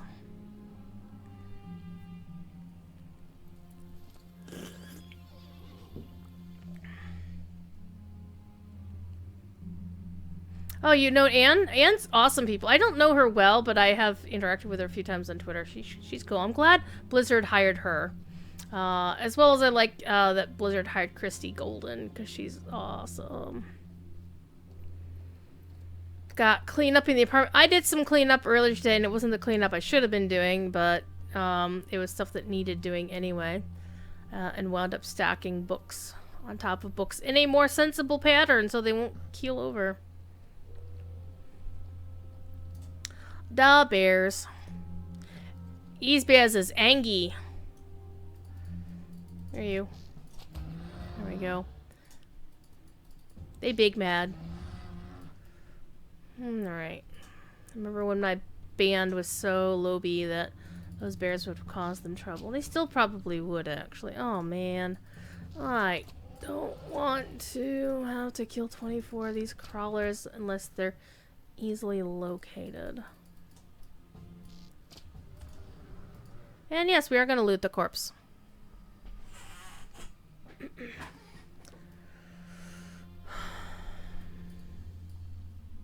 Why are you still glowing? Go away, corpse.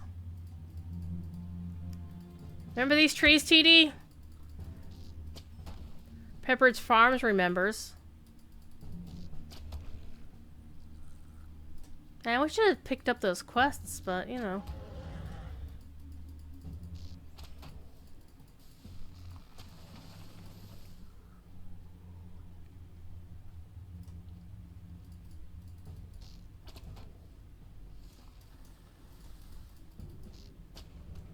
At least there seem to be a lot of these barrow crawlers, and nobody else is actually doing the quest at the same time. So that does make it easier.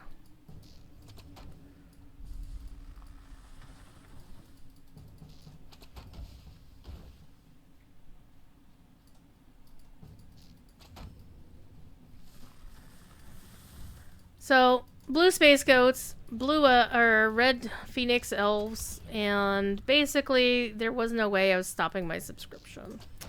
And ever since then, since late vanilla, I have been a player of World of Warcraft. I haven't been like 100%, you know, I think my subscription did lapse a couple of times, you know, because, you know, poor people be poor. Or accidentally forgot to get the updated credit card on file and wasn't paying attention, and at the time wasn't playing WoW that much, so I didn't notice, kind of deal. You know, that shit happens. Alright, more seeds for more trees.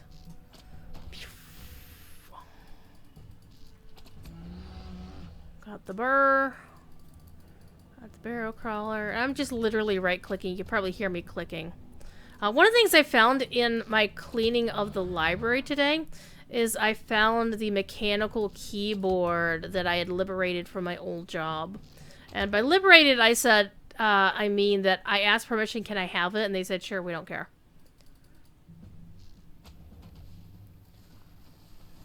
Okay, got the seeds down.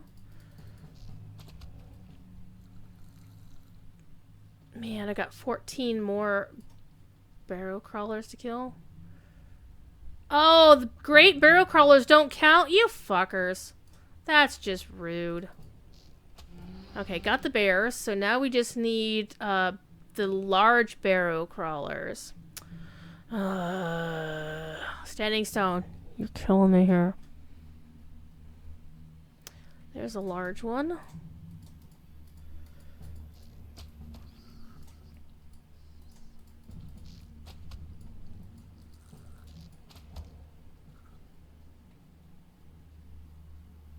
You know what? Alt F10.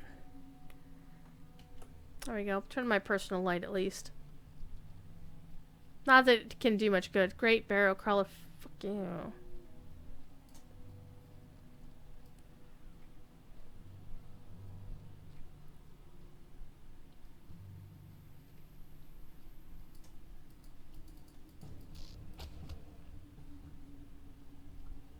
Imagine this is one of those cases where you could just, like, kill them all and, you know, the Great Barrow ones will respawn as Large Barrow ones, possibly. Where are we? Well, apparently we're not in the right spot for that one quest at the forest edge. It says everybody's to the north. Or else I think it's just the map is messed up based on where I am. That's also equally possible.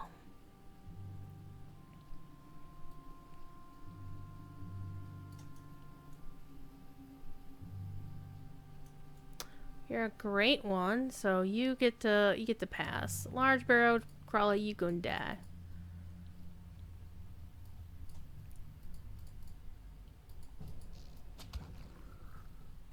Dreadful Barrow Maple. What a name. It's gonna die too. Why? Because it's there.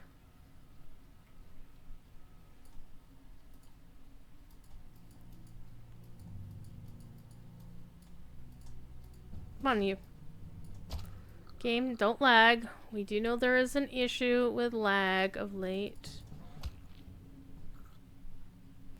Well, Standing Stone said that they weren't sure that there was an issue. I'm like, come on, if 20 million people are saying there's a problem, there's probably a problem, but they just, you know, they have to confirm it before they announce anything, and I understand that. It's still vexing.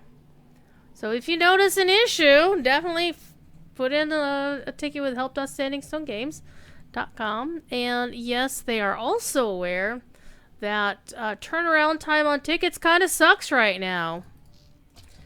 I do believe they're taking some actions to address that, not only fixing the tech that was making their tickets queues go stupid, but also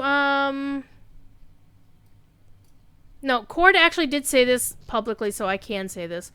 He said on his DDO stream on Wednesday that they actually have a couple of new people coming into CS.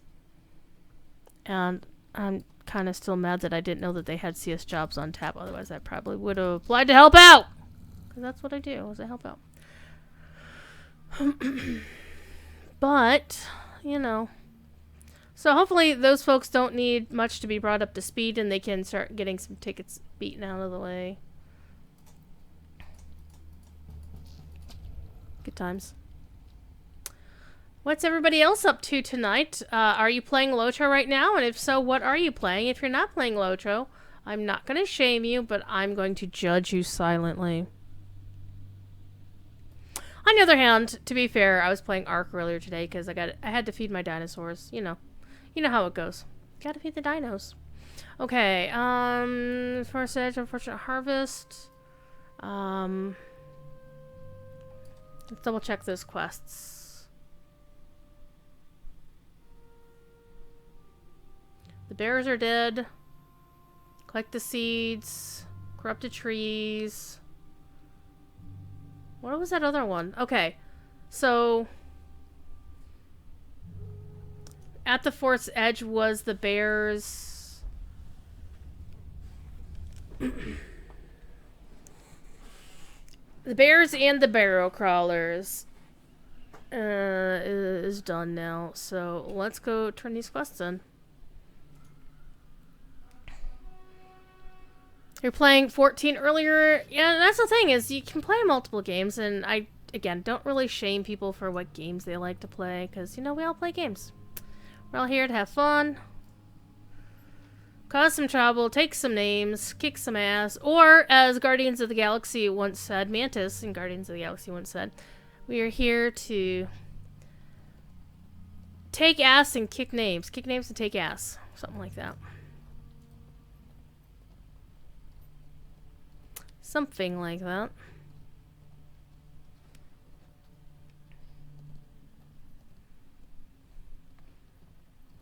I've actually just recently gone through binge watching most of the old, I say old, the Marvel Cinematic Universe stuff, because I never actually watched Ant-Man, either the two Ant-Man movies, and it's been a long time since I watched the two Guardians of the Galaxy ones. They were okay. I like Miss Marvel better. Captain Marvel, I should say. Loved WandaVision. I think we're beyond the spoiler time for WandaVision at this point. So I loved WandaVision. I'm looking forward to. I'm not sure if I'll be able to watch the Doctor Strange movie because they say they're gonna go into more of a horror thing, and I'm not a fan of horror. What can I do for you? But I really do want to see what happens with Wanda and the Darkhold and the other Greetings. fun stuff. Okay, we gotta actually look at this. This is a knife. It looks terrible. Here's a spear. Also looks terrible. Here's a bow. Okay. True story. Real talk here. Bows and Locho generally look like shit. I do not like bows and Locho at all. Most of them look terrible. 4 and 56. 3 and 86. We're gonna take the bow. What can I do for you?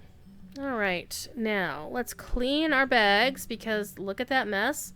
Oh, look at that. We've got a random, potent, enduring Mace of Fate. It's a bind on equip, so I could trade that to another level 50 alt. Yes, we can do that. Alright, turn that off. Oh, it's a Shadows of Angmar deed. Oh, fam. We're gonna have to do these too. These will actually be pretty easy, I think. So I'm not sure about complete challenge. I think the complete challenge, if you do all of these, then you get that. Lure of the enemy. Oh, I remember these. These are the ones that I got most of these done on my Bjorning that I brought over from Bombadil because I went ham and did all of these. Ooh, look at that. Why is Woe in the Willow? Woe of the Willow. Wrong preposition, fam. Why is this under Shadows of Angmar?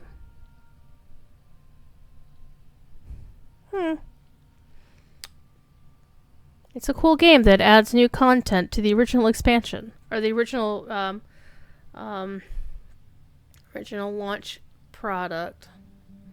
I also got a random bracelet. Ooh. Okay. Inventory management time, fam. Let's do this. Where is my thingamajigger? I have lost. There it is. Let's sell things first.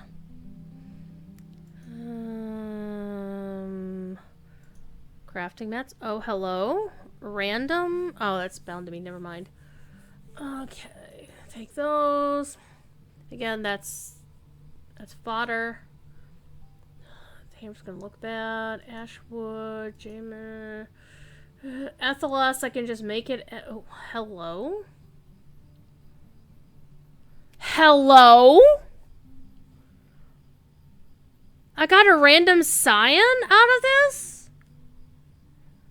Nice. The base game, vanilla. I'm used to vanilla WoW, so I'd say like vanilla. We'll just call it vanilla. One thing that kind of amuses me is people rolling into Twitch chat on the official going, we want WoW class or Lotro Classic, and I'm like, first of all, you don't realize how much resources, human, time, money, that WoW spent on making WoW Classic a thing. WoW also had the advantage of having access to the original source code. And from my understanding, now I could be wrong, from my understanding, Standing Stone does not. Just call it vanilla. Because everybody likes vanilla ice cream.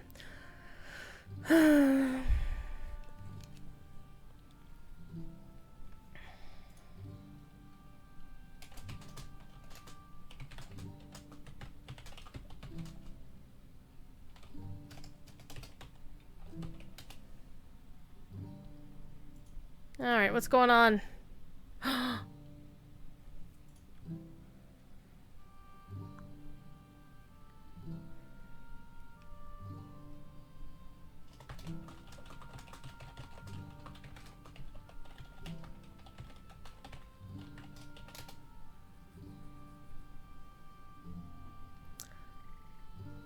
Alright. Just call it vanilla. It's all good.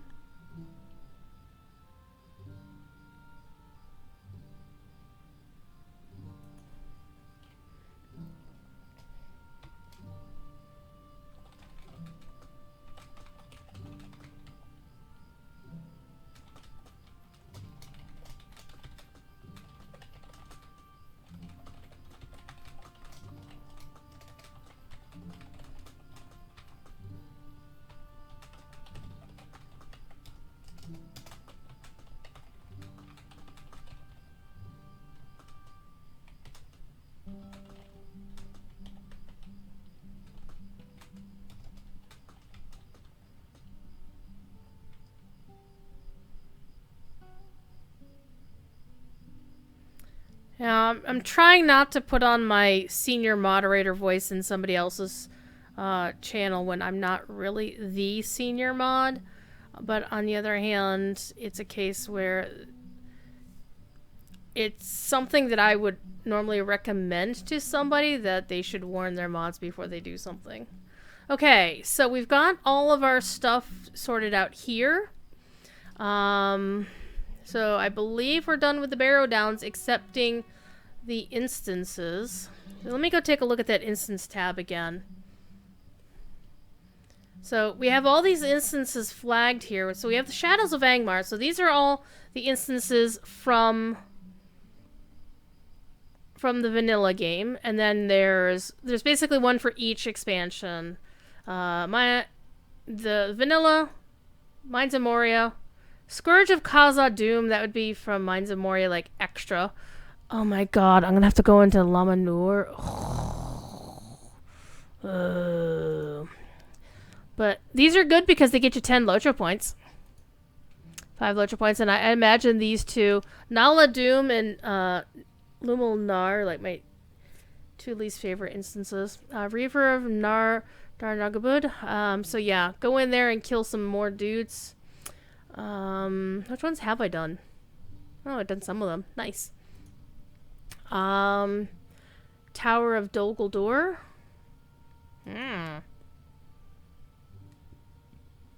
Oh, sounds cool. Doesn't actually... Okay, over here. What's the title? Before defeating his fell beast and mount. Defeat the lieutenant before his mount. I think I can do that.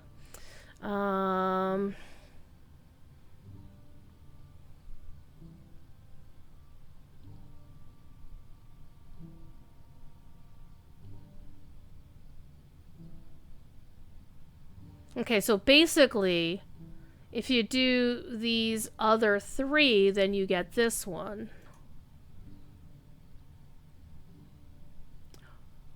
Ooh.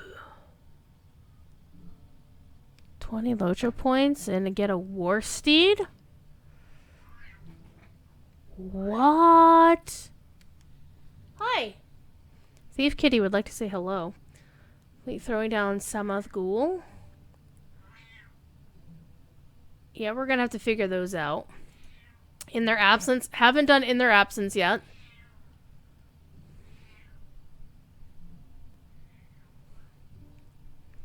So I should do that at some point. Rise of Isengard. As you can see, I haven't done any of these. Never been in Drygok's Lair. Defender of the Road to Erebor. Ashes of Ascilius. Battle of Pelennor. Yeah, we're gonna have some fun with these, because some of these you still can't do. Obviously, I haven't done any of those. This one, I'm not sure why it's an instance, but I guess we'll do these.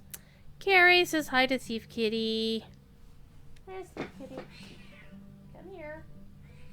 Come here. Come here, you big butthead. What? Rawr. Rawr. Hi, the kitty. Hi. Hello, you big handsome boy cat.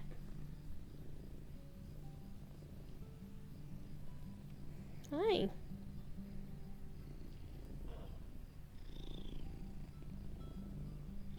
Listen to that purr.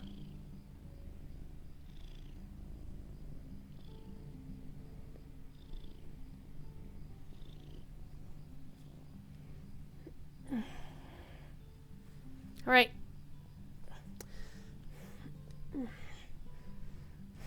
Alright, one of the cool things you can do now is you can actually just ride down from the dead man's perch down to the rest of Bree with no fuss, no muss. So we're going to go down to Andrath just to make sure there's nothing down there I need to worry about. I got your butt. Tickling your butt.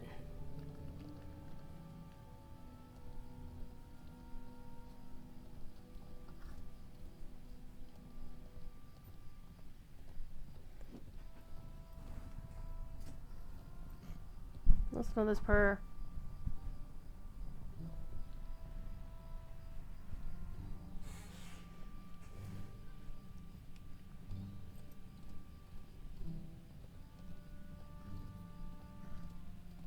So here's the question, fam. Should I continue east to the Lone Lands to finish up the one thing I have left to do there in the Lone Lands? Or should I go north past Trestlebridge to... Uh-oh. Quest to do! Should I go to the North Downs and Lake Everswim?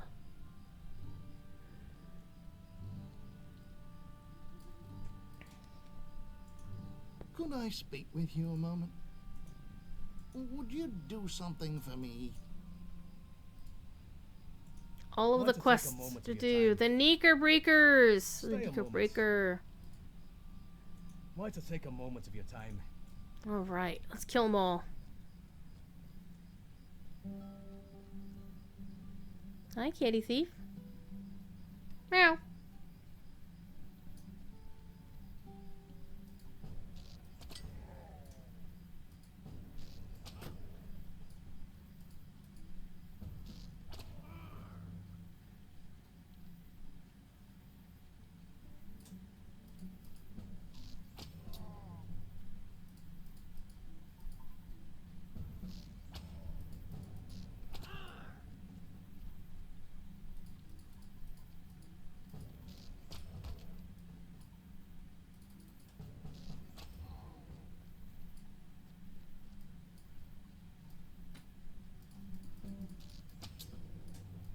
One of the good things about knowing where the quest givers are in the Break, and let's go look. If you only got the one, wrap up the lone. Yeah, as far as I'm aware, I only have that one. Though I have it. Wait a minute. Now that I'm thinking about it, that one tower just south of where the dead are. I think those two folks. I haven't done their quests.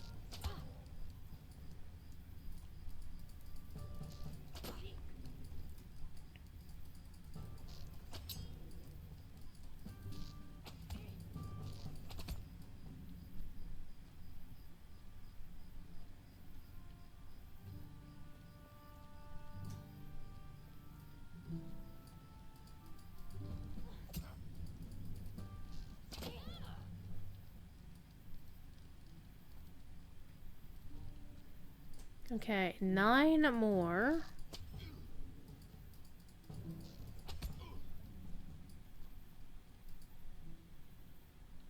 Eight more. Hello, kitty. Kitty is all curled up nice and soft. Don't you dare drool on my wrist, cat. You will. Alright.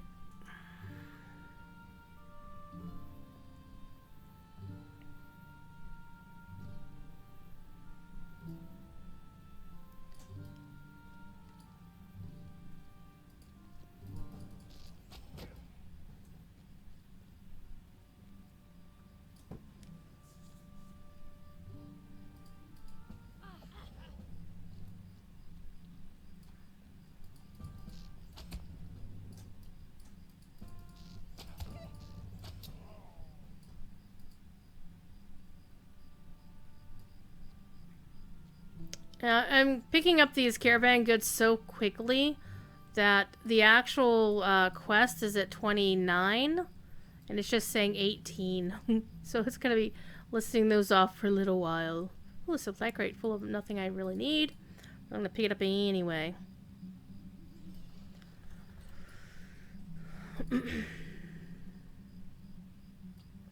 Alright, deliver the goods. And I forget if I have to kill this guy now. Hi. Hello. What are you doing? Oh, Sharky's lieutenant was a quest I had to do. There. He's... Hi. Thank you, cat. Ooh, supply crate.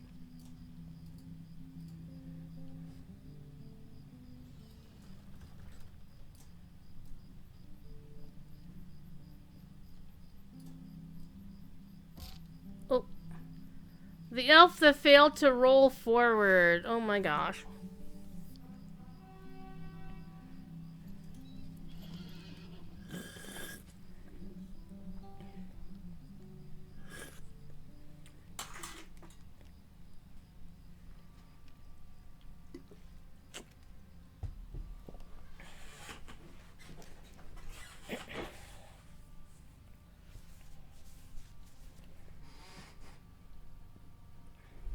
Interesting that I'm hanging out with half-orcs. And half-orcs count as full orcs. Because my bow is like, fuck dude, there's an orc around!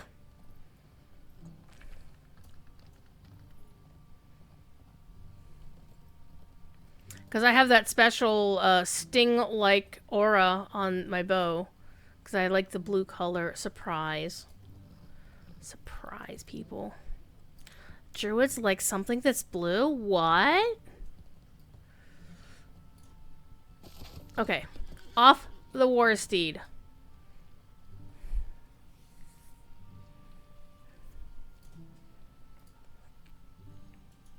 What do you need? Greetings.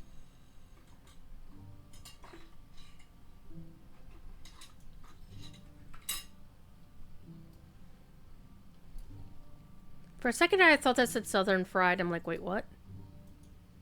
What can I do for you? What do you need? Okay, and we still need to do the Knickerbockers. Let's double check here. Let's go to Toby and Bree. Knickerbreaker. Breaker 19, Breaker 19. You like blue? I know. It's so startling. Like, nobody believes it. They're so shocked. Shock to the system. Bum, bum, bum, bum, bum. So, there's supposed to be like a camp of dudes up here someplace. You should be able to get to. And I've never remembered where that camp is. I've never actually been to it. But apparently, when Scenario redid this Bree stuff, I think it's now possible to more easily get to them or something. I don't know. I am unaware of the details, which is the story of my life.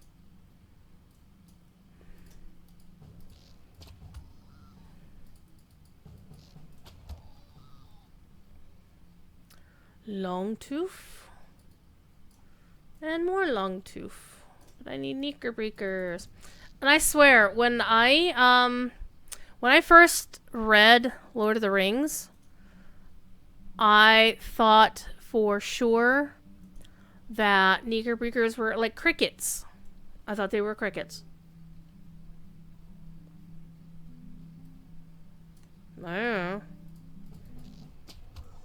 I mean, it sounded like, you know, how one might describe crickets if you're listening to the cricket sound effects in a movie when the movie is clearly set at night or whatever. Like, you can hear the sound in the background. This is a very soggy backpack, but we'll take it anyway.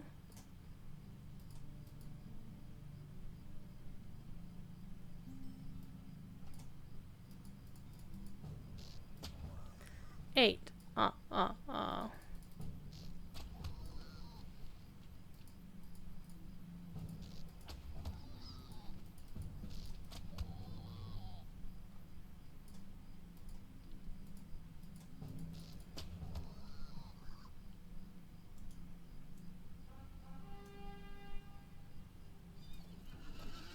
Then we're gonna pass through Bree, and I'm gonna go look around to see if I can find any quests there. Now again, quests that I won't be doing is dailies. I might do them just once to say I did them, but dailies, festivals, because this is basically, the idea is to do all the regular quests. Hello, Yarrow Root. I will take you, though. Because you're a crafting mat. And the fact that I can now pick you up without getting off my horse, because I'm lazy.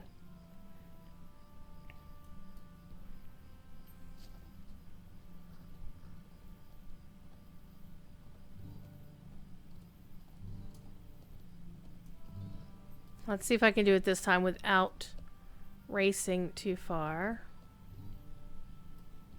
Or, you know, falling off the ledge because we're smart.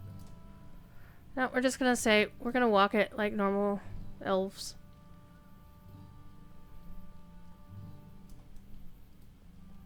So hello, you got a new quest for me. Stay a moment. Talk to Grimbriar. Sure, I'll talk to Grimbriar. How can I be of service?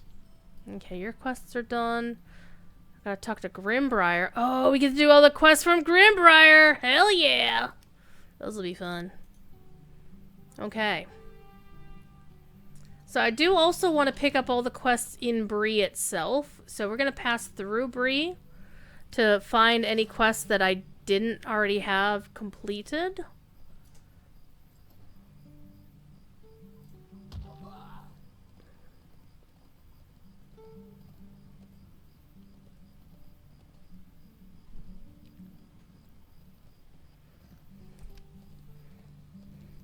So tomorrow I don't plan on streaming. I will probably be moderating for a few folks. And also tomorrow is the kin anniversary of the Lonely Mountain Band. So I will be doing most of that when I'm not actively moderator. Probably when I am. Because, you know, game, monitor. Game, monitor. Right? 2 monitors, no waiting. One of these days, I'm actually going to stop by this skirmish camp and look through all the stuff. I think I did once upon a time to look at all the cool gear. I did find a cool gear set that I wanted to use. Alright. Let's travel through Bree. Wait, there was a quest behind me.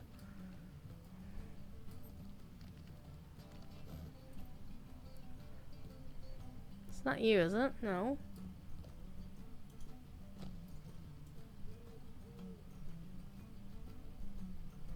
Harry Tuftweed has a quest for me. Talk to Barleyman. Oh, this is the No Time for Tours quest. Oh, yeah. The replacement of the Tours quest. Because everybody bitched about the Tours quest. And then Standing Stone switched it out. And then everybody started bitching about they took out the Tours quest. Like, I missed that quest. You didn't miss that quest. You're just mad it's not there anymore.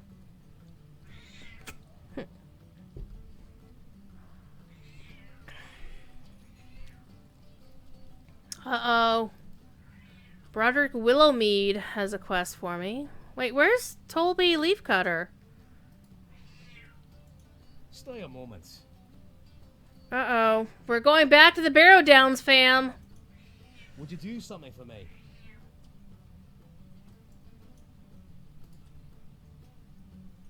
Might I take a moment of your time? Wait, these are dailies. But I have never completed them, so we have to do them at least once. So I don't have to do them, because I've already completed those quests. Or not, those areas, but we have to do them at least once, just to say we've done them. There's no quests in the jail.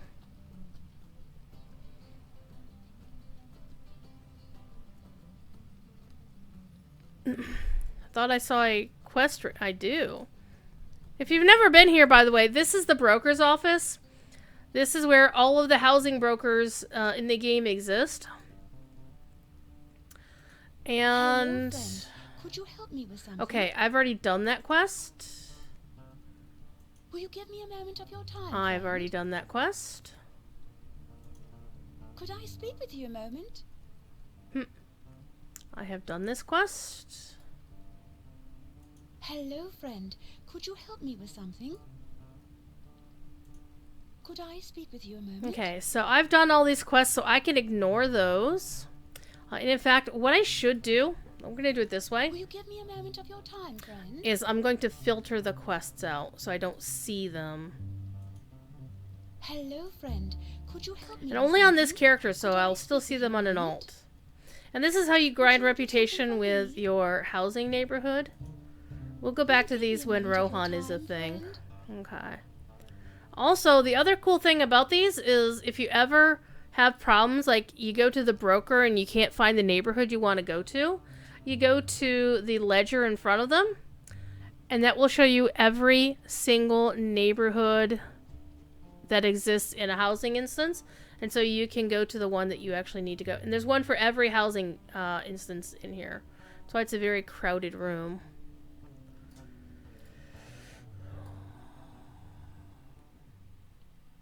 And that was something that Standing Stone had just put in the game and didn't tell anybody about. And you know me, I love Standing Stone, but that was fucking dumb. They should have, hello. They should have mentioned that to people because it was such a quality of life improvement. And, you know, people would have enjoyed knowing about it. Alright, where are we going next, fam? We are apparently lagging all over the place.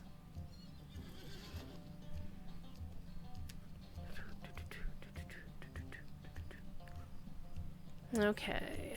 We're going to ignore the quest for Staddle and whatnot, but we are going to pick up the quests here.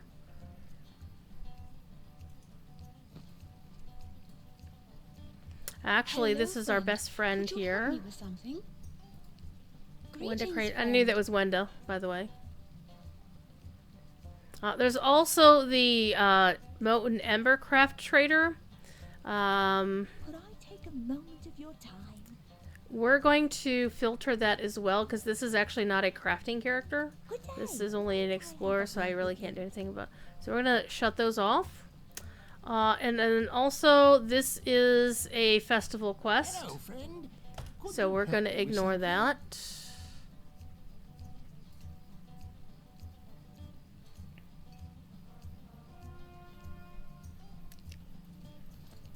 I think Animal House should be playing by now.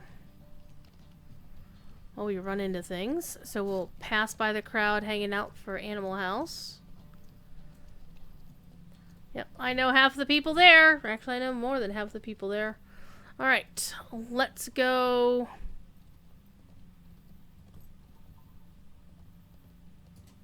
Again, we're gonna go just ride around Bree to see if we can pick up any other quest rings anywhere. Because there are a few quest givers in Bree. That's the old way into the. Let's go over here. Ardent Esoteric with a resub for 12 months, 1 full year. Thank you so much for being a part of my community. I actually was thinking earlier today, while this townsperson is apparently very happy and dancing, is that I really want to forge some kind of identity for this community. Something that is specifically less. I mean, I kind of refer to everybody as like Gallifreyans and shit, but that's a Doctor Who reference that maybe not everybody gets. And also, it's a well, it's not a copyrighted name, but it's not original to us per se. It is something that theoretically, if like I suddenly became this big ass streamer, that you know the BBC might want to sue me for the misuse of their phrase Gallifreyan, you know. So I was thinking of like what I could call members of my community. Like Elda has her cookies, Stina has her shinies, Devilor, when people sub to his channel, he goes, you know, thank you for joining the dev team, which is really funny because he doesn't actually make video games, he just works in video games. I know Heath Straw is ahead of us. Let's see, what I got here? Oh, hello. Look at the Barrow Downs. Look at how scary, like. And also the Old Forest. That you can zoom in on the Old Forest map. That's kind of cool. Feathers? Well, feathers. But I basically was eyeballing something along the lines of some things that I like that are so generic. Like, I wanted to come up with, like, a welcoming catchphrase. So once upon a time, I was thinking that the Druid's Fire would actually be a fire, like a campfire kind of thing. So if somebody, like, joined the channel for the first time, I could, and, did a follow, I could say, thank you for sitting around, joining us around the campfire kind of thing.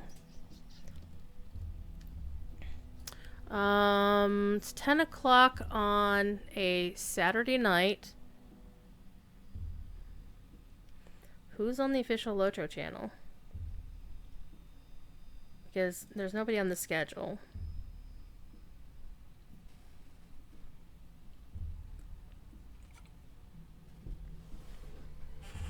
And whoever it was didn't change their title.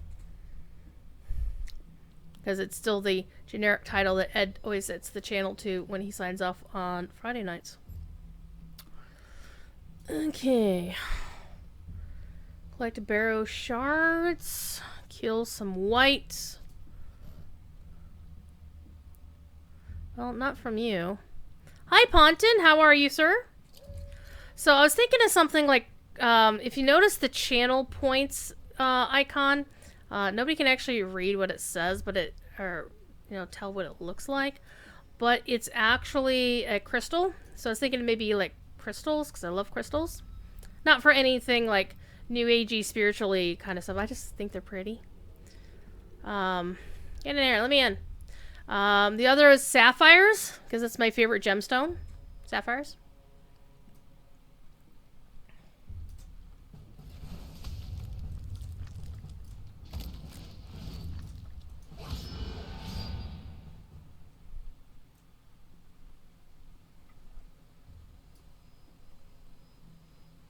Let's take a look at these quests again.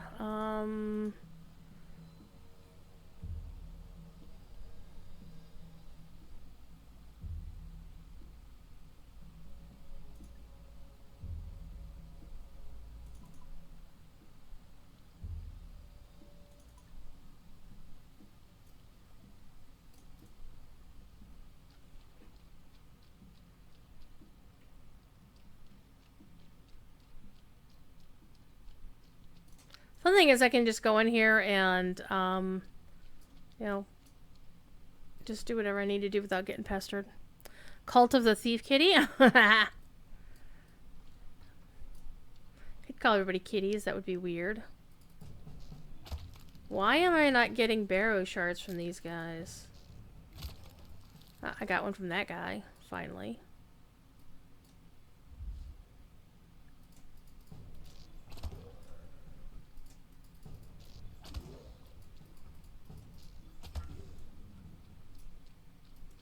I'm noticing the drop rates aren't as good as they used to be. Used to be just like shoot 12 guys to get 10 items out of them.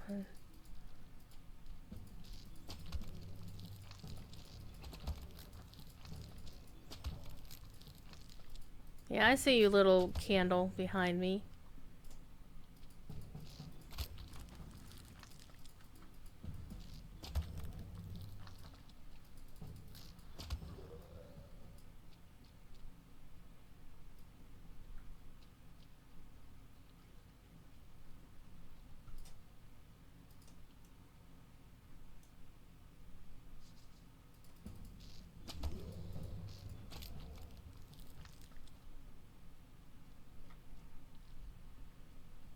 Call you Fireflies, but I hated that TV series.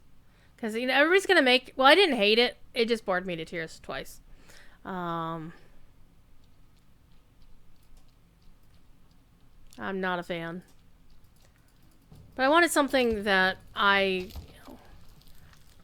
like. Kind of like Sapphires. Sapphires is currently the leading contender. Yeah, don't forget to get your freeb from Moobot. Well, not from Moobot, from Standing Stone, actually. I spend more time advertising those sales than Standing Stone does. They just post them on the launcher or in the store. But Cord doesn't actually talk about them on his stream, and I think he should. Just to kind of remind people what the freebie is. Because some people will ask. More commonly, though, I see the DDO crew asking what the weekend bonus is. Because DDO actually has a weekend bonus to something every week, whereas Lotro doesn't. Which is a little bit weird, but different games. So I honestly thought we'd just breeze through Breeland and just do like one quest and be done with it. And it's like, we're still in Breeland, man. We got a lot of shit to be doing. Okay, we got the barrow shards. So we're just doing the, hello, hi. Oh yeah, I forgot that that was the thing. No, we still need to find 3 ancient pillars to do rubbings of things on. We're rubbing things together, fam. It's a bit cheeky, aren't we?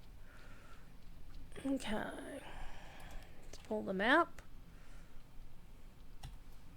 I think this is also a case where you can't do all of them in one thing. You have to go to a couple of the other barrows to finish out what you need to do.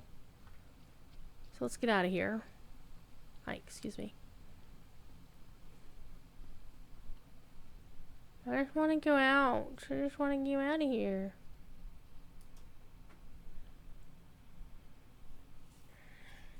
Nose itches.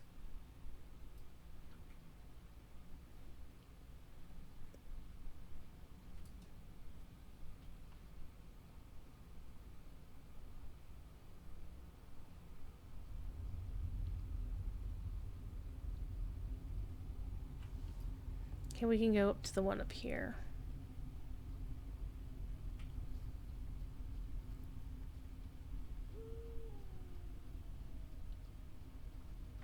But I want the name to be something reasonably easy to remember and something that would roll off the tongue. That's really the hard part. Is finding something that works. Spooters, all the spooters.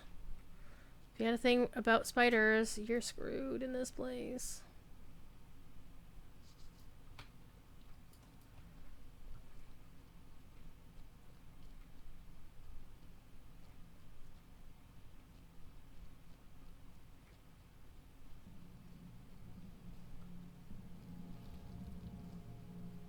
Hello, other player.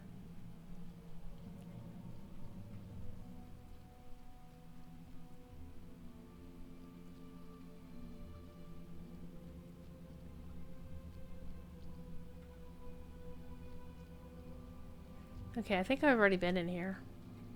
I have a memory of this place.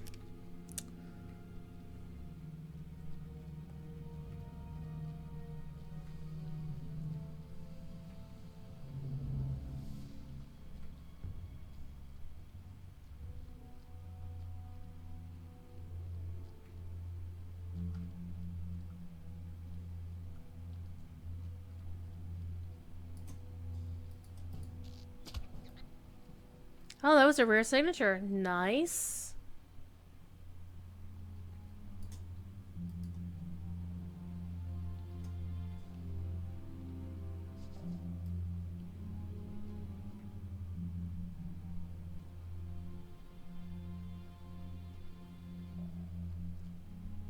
Where haven't we been?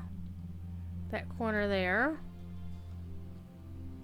There wasn't a way to get to it from... Yes, there was. Well, is that where that other player's hanging out? That's nice. How about this one? Is there one in here? Is there one in here?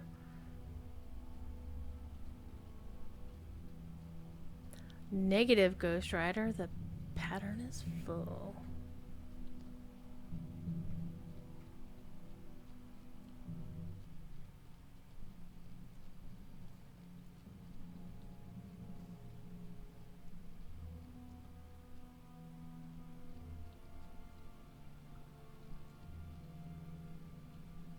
Wait, we've already been this way, haven't we? We have.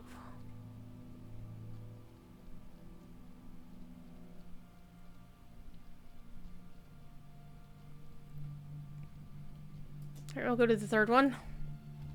Doing the barrows, yes and no, Snorblum. This is the show that the theme is going back and doing all the old content I never did the first time. So we're cleaning up the barrow downs right now. And it's pointing me to the south, but we're gonna go in here first. Because we should be able to get in. Of course, the ancient chest that I can't open because I'm not on the right quest. Let me in. Except, let me go.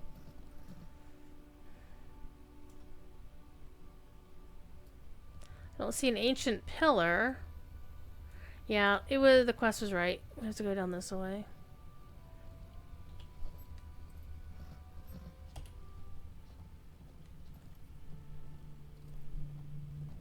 No, Firefly. The space wild western thing with Nathan Fillion, etc., etc. I was not the biggest fan of that show. Okay, let's go on this one.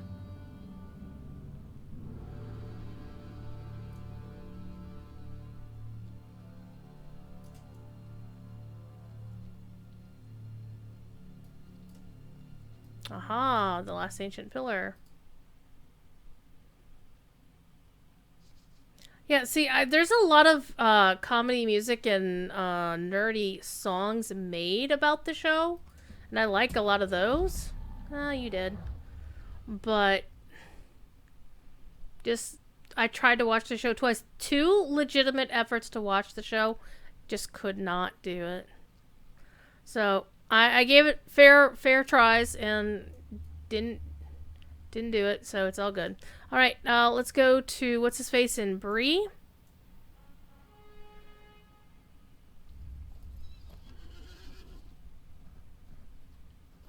Again with the fog bug. Too bad I couldn't take this fog bug with me to Bree, because that would be cool. Well, I'm not sure it's even a bug. It's supposed to be spooky and shit when you're in the Barrow Downs. And I think if it was the fog bug, it would persist once I left the Barrow Downs. Hello, nice kin people. Doing stuff together as kins are wont to do. See? I think I have, there's definitely skies going on here, but, Alrighty.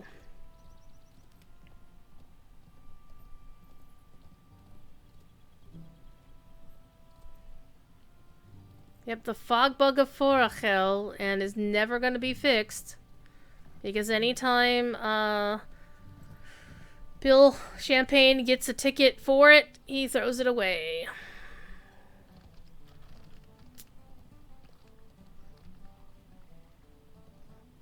The same with tickets about the nighttime rainbows in Eregion and in the Iron Hills. He ditches those tickets because they've decided they're not going to bother fixing it. It's a DNF is what game designers call it. Do not fix.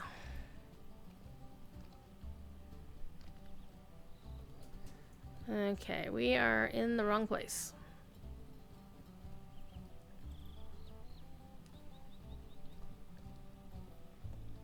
Now, Bill doesn't do design work, Storblum. He is the head of QA for Lotro.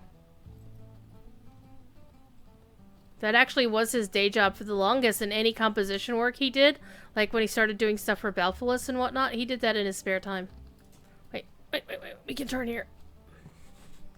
Always forget you can actually go down this alley and not have to go all the fucking way around town. All you know is that Cord is the community manager? Yeah.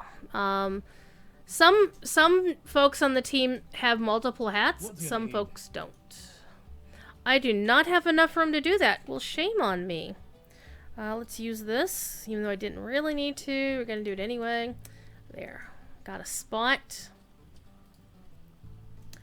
Gathering the shards. I really hate that you don't have enough space for something when you literally do have enough space for it. Just the game is being a butthead. Okay. There's the older one. There's the newer one. Let's throw this one away. There we go. And let's also clear our bags out while we're at it.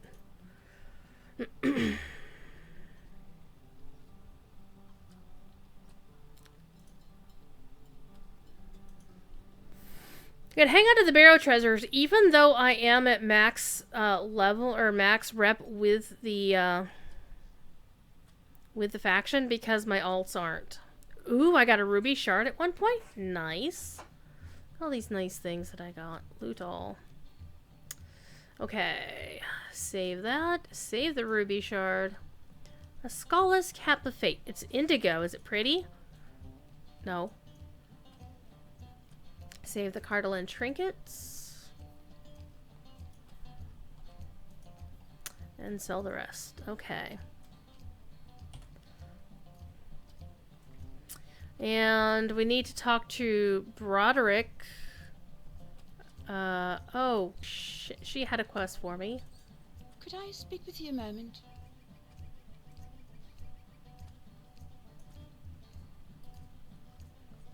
Could I speak with you a moment?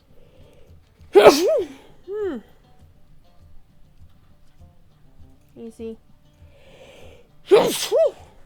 Oh, goodness gracious me. What can I do for you? There we go. So she is sending us to the southern Barrow Downs. We can do those. Easy peasy. We'll take this way around. Wait. Wait. Who else got a quest for me? Oh, man. You got a quest for me, too? Would you do something for me? Here! Greetings. Now shut the hell up, dude. No quests? Good. Going back to the Barrow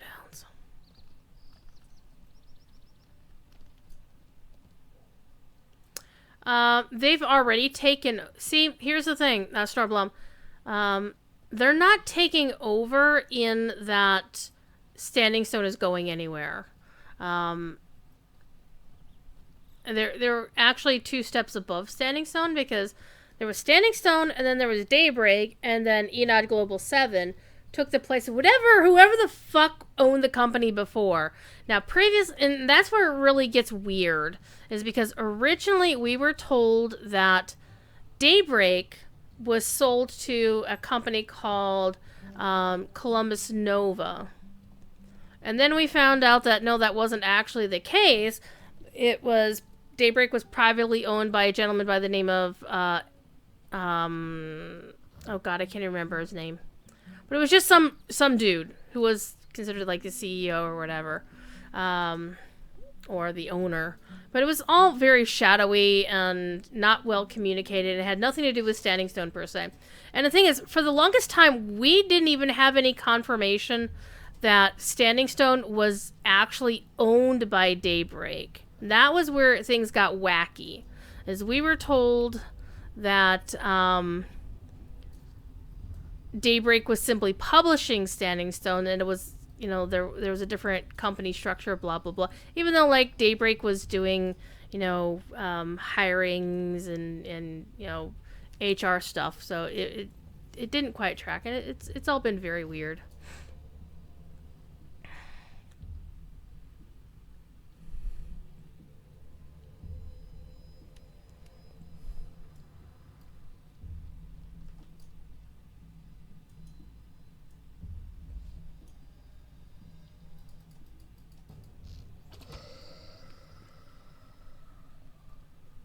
Now where are we going?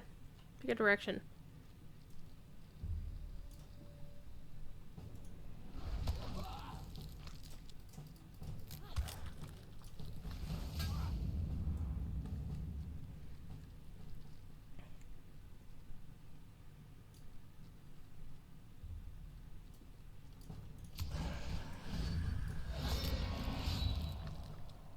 what's more likely to happen, just based on how I read that presentation, is that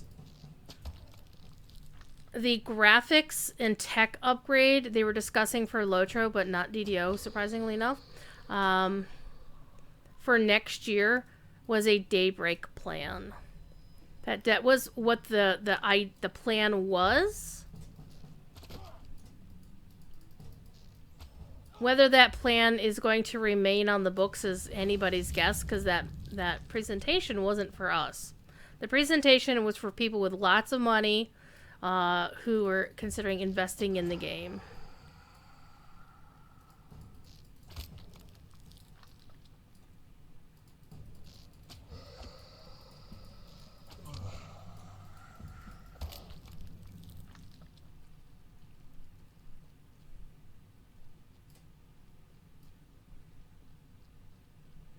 Alright, we clean this room out. Look at our map.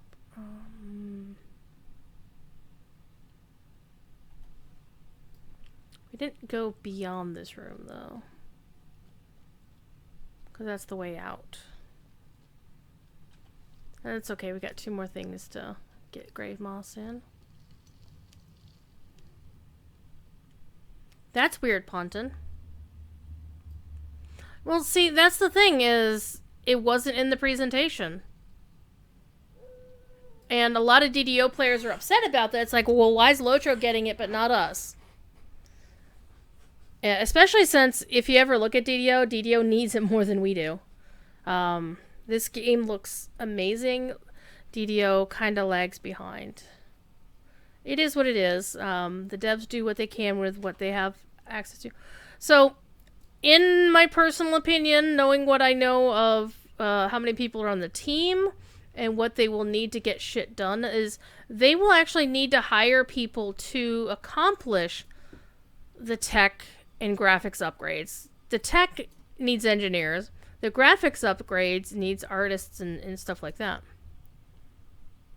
DDO looks good enough. The most of the armor and other cosmetics in DDO look like, you know, it's not the same. Let's put it that way. And to be fair, it has nothing to do with whether Lotro has a cosmetic system or not. DDO needs one. Or cosmetic storage or something of that nature. Wait, I'm supposed to be killing these guys for grave moss. Duh. Did I just get grave moss off that bat? Apparently I did. Since I stream for the devs, I don't stream for the devs. I stream as a volunteer on the official channel. I have no insider knowledge of the monetization. However, I do know, having written an article about Lotro's monetization back, God, probably like 2013, 2012. It's not as bad as, or at least it wasn't as bad. Okay, I've got 13 to 15.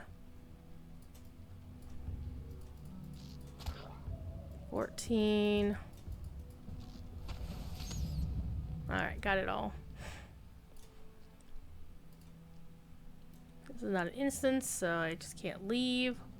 Gotta find my way back out.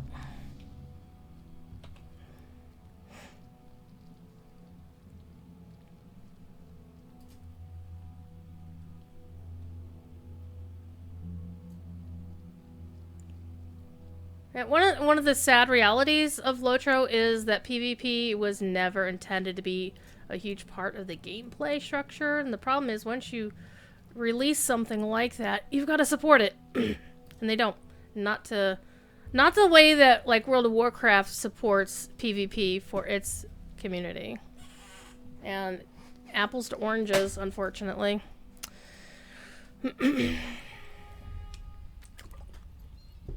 I would be the most surprised person on the planet if they ever did something like opening PvP up to any account without, you know, basically giving the VIP perk of PvP to free and premium accounts.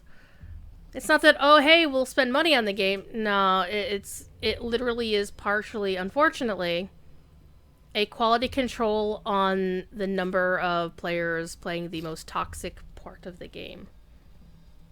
And that's the unfortunate reality. I mean, if I want a PvP, I'll go play WoW. In fact, I have done. I practically lived in Alterac Valley 2 years ago during the anniversary. Because it was so much fun. It was the original Alterac Valley from old school. And because I personally didn't care about it.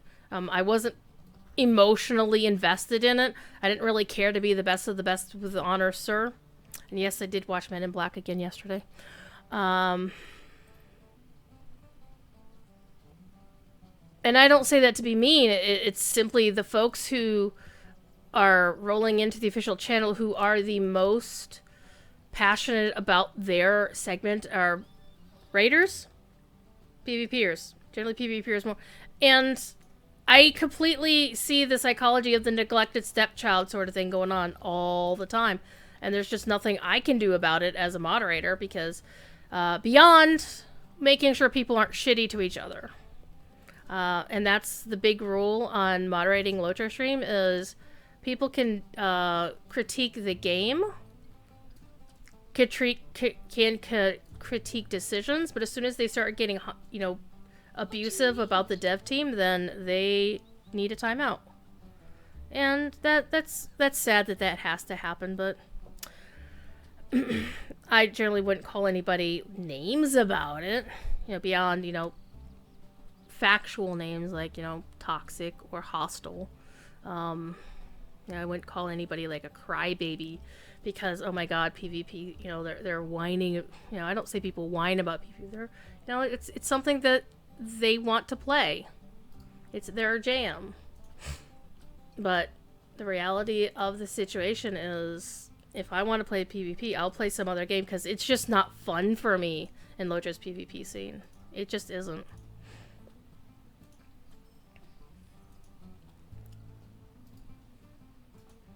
And whereas I can just hop into a BG in WoW and be like, not really care. And if people are rude in chat, I just ignore them. Because these, I'm there to, go in there, kill the other faction, and not really care one way or the other what's going on. Okay, don't believe we have, the No Time for Tours quest. Gotta pick that one up. Oh, we gotta go talk to Barleyman Butterbur. We'll do that real quick. Winding down the show. Only run till about 11, maybe a little bit, and I guess I'm going the wrong way because I missed my turn.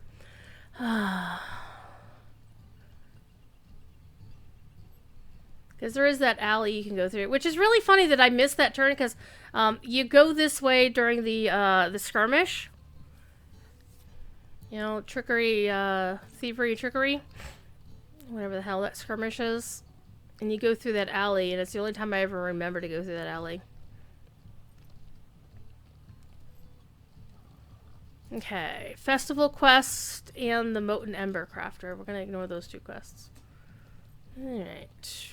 Let's go talk to Barleyman Butterbur. See my kinnies. My alts kinnies. Hanging out there. How can I be of service? Talk to Atso. Oh man, we're going for a ride, fam.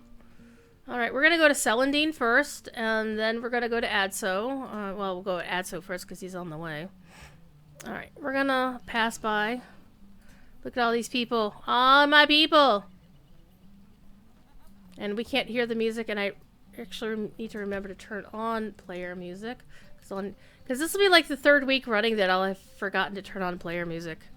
And I'll be like, why can't I hear anybody?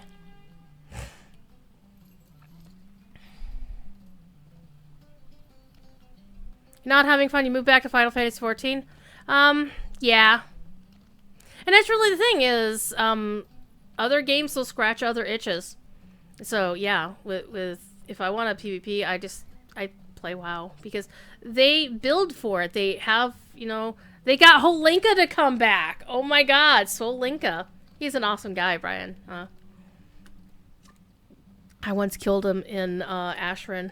Don't tell anybody I said that. Well, Guild Wars 2 are both good for PvP. I haven't really played Guild Wars 2, other than a couple of times I did press junkets with them.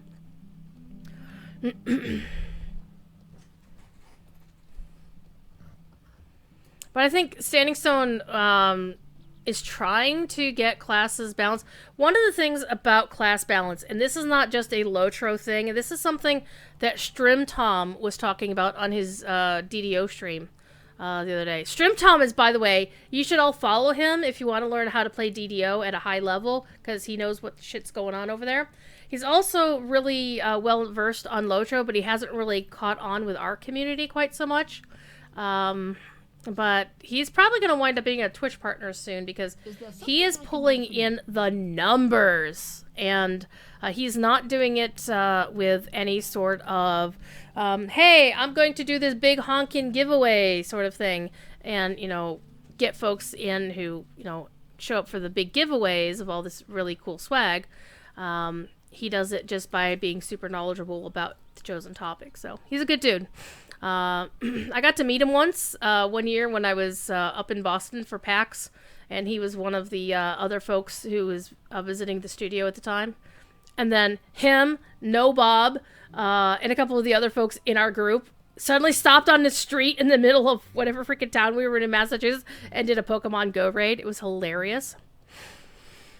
You never do the Atmore? You have a creepy tried out years ago, never logged into them? Yeah, and part of it is, quite frankly, Lotro and... Okay. Lotro has not had a history of community managers who give a shit about PvP. It's because it's not their jam. Right? You need to have somebody who loves PvP and wants it to do better and is willing to fight for it. The part of the problem is... again, this goes back to how a lot of the most vocal people in that scene have acted toward the dev teams. Like, they literally chased somebody off the forums. There is a dev at Standing Stone who did work on a class relating to PvP, and the community hated it. Hated their work completely, and they were so rude and hostile and nasty that that person no longer posts on the forums. They still work at Standing Stone. They still do whatever they do. We just don't know about it, because why talk about... And here's the thing about being a developer, is most of them generally love their projects. They love the work they're doing. These are their babies they're releasing into the wild. So imagine you crafted this piece of art, or this you're doing pottery, you poured your heart and your soul into this creation, and then you had the community, the people that you held it out to, completely call you names, give you death threats because they didn't like it. It wasn't the pottery they liked. They didn't like the colors of the dress they put on the character, whatever it is. And to be subject to people being not only just, oh, I didn't like it, it's like, oh, you suck as an artist. You should never be an artist. The company that hired you should never have hired you at all. And being that completely, quite frankly, being a complete and utter fucking asshole to a developer for doing their job, fuck that noise. I have no time for people like that.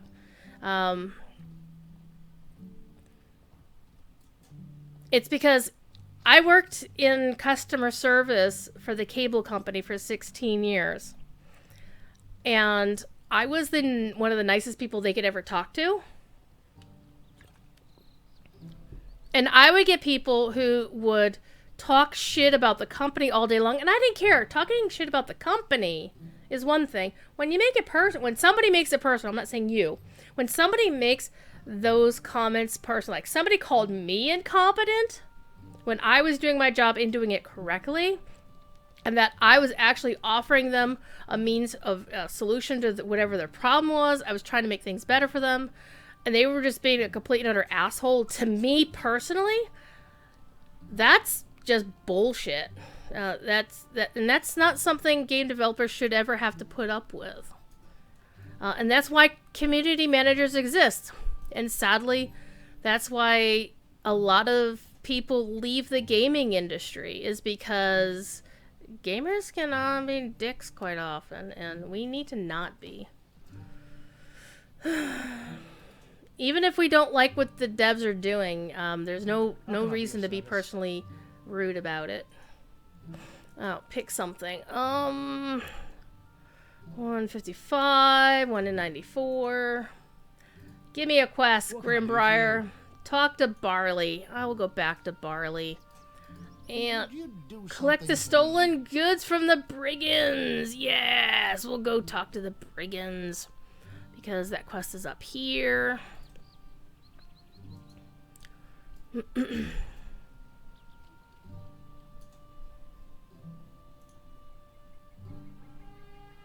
I'm actually a bit puzzled why Strim is suddenly getting all these numbers, because, like, even just, like, 3 or 4 months ago, he did not have those kind of numbers. But I'm guessing it's probably because people recognized that he knew what the fuck he was talking about. And that's something DDO needed, is somebody who could... Because there are other people in the DDO stream community who are a little more hostile, and my way is the only way to do things, and you don't want that kind of thing.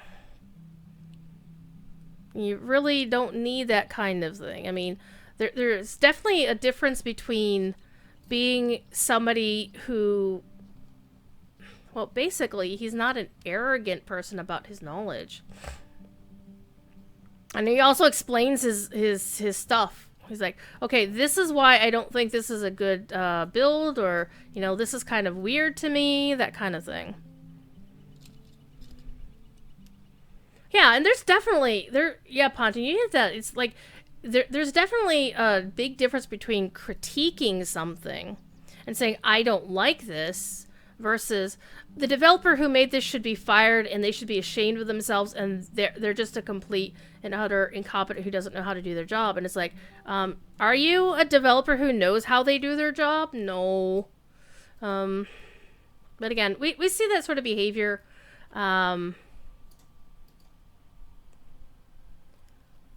in other things. Like, sports fans are kind of like that. It's like, oh my god, why'd that quarterback throw to that guy? He doesn't know how to play the game, etc., etc. That was a bad call, or that coach sucks. But I've noticed, again, talking to people on the phone trying to fix their internet, the folks who were the most hostile to the customer service folks were gamers, above and beyond anybody else.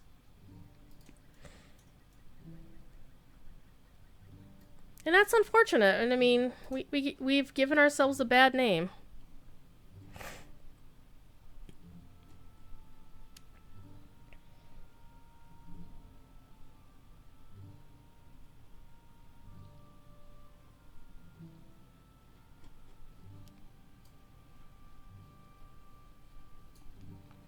And unfortunately, there are folks whose job it is to just go in and read all of that crap to find the one kernel of usable information at the heart of why somebody spent, you know, all day writing this extremely long screed against the company, and at the heart of what they were upset about was something simple like, oh, the skill animation is making my eyes hurt, kind of thing. And that was like the core. I usually that has no effect because I don't have that quest. But yeah, we need to chill a little bit. And I think there are some things that Standing Stone could do to improve the monetization, to go back to Night Vision's original comments. But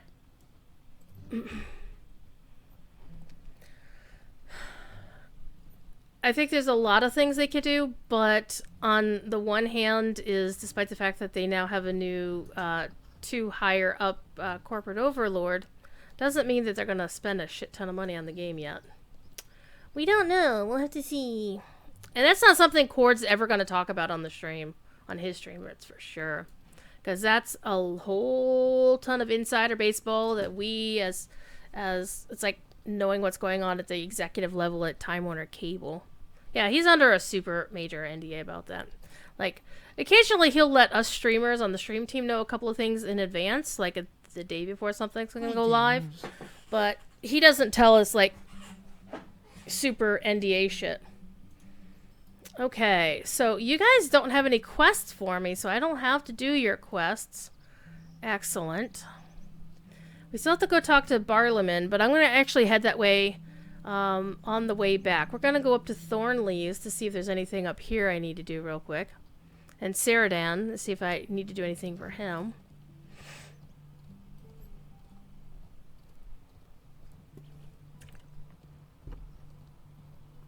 And I think we're going to go up to Trestle Bridge. Okay, I do see a quest ring. Hang on. Oh, it's the Inlake dude. Well, we're going to ignore you. And I do remember there's some quests up here, but I seem to recall doing them. But then again, my memory is shoddy about these sorts of things. Okay, Rose Thornley does not have a quest for me, but the dude in the field does. Okay, Ray Thistlebur, the traveling vendor, has stuff for me to do. Beating up on the bears. The bears. Uh-oh. There's another quest. There's another quest over here. Wait. Turn around. Go this way. There we go. Oh, wait a minute. Where is it? Ham Grey Thistle? Come here.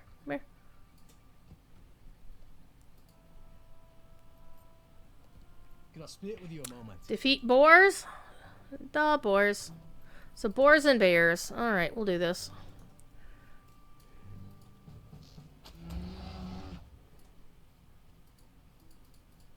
Because I do want to wind up in Bree, but I actually need to wind up in Bree on my alt anyway, so.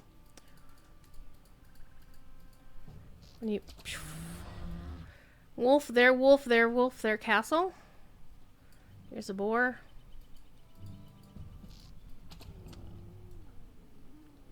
Also want to clean my bags again.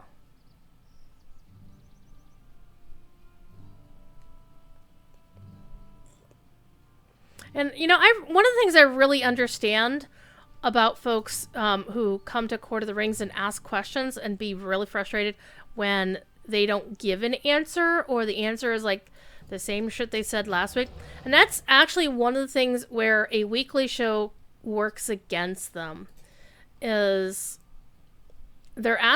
folks are asking questions. It's the same question every week, and they're not going to have an answer. And it's just, it's simply a case where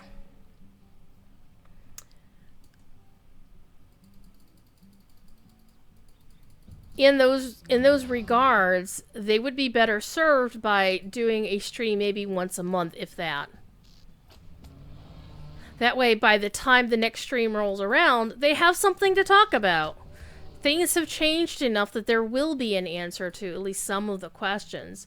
Whether it's not the complete answer people want, but at least they're going to have made progress on the things people are asking about.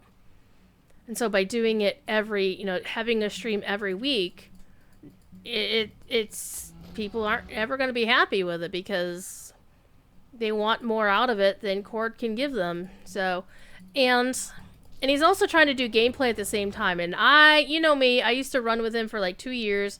I love doing the gameplay stuff, helping him out and whatever, but it became clear that my help wasn't as helpful as people thought.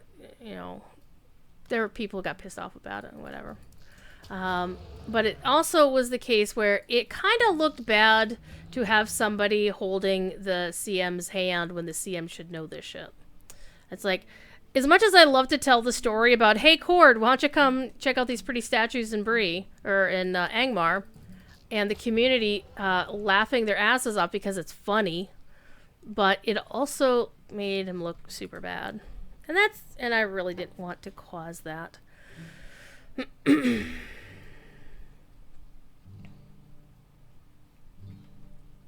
I mean, at the end of the day, he is my friend, and, you know, as much as I love trolling my friends, I also want to be respectful of them, especially when they're acting in an official capacity, sort of deal.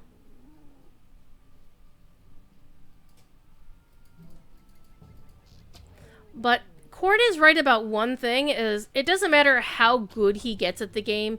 He could be a top level raider and have a legitimately leveled rank 15 character in PvP, and there will be people who are still going to treat him like crap for how he plays the game.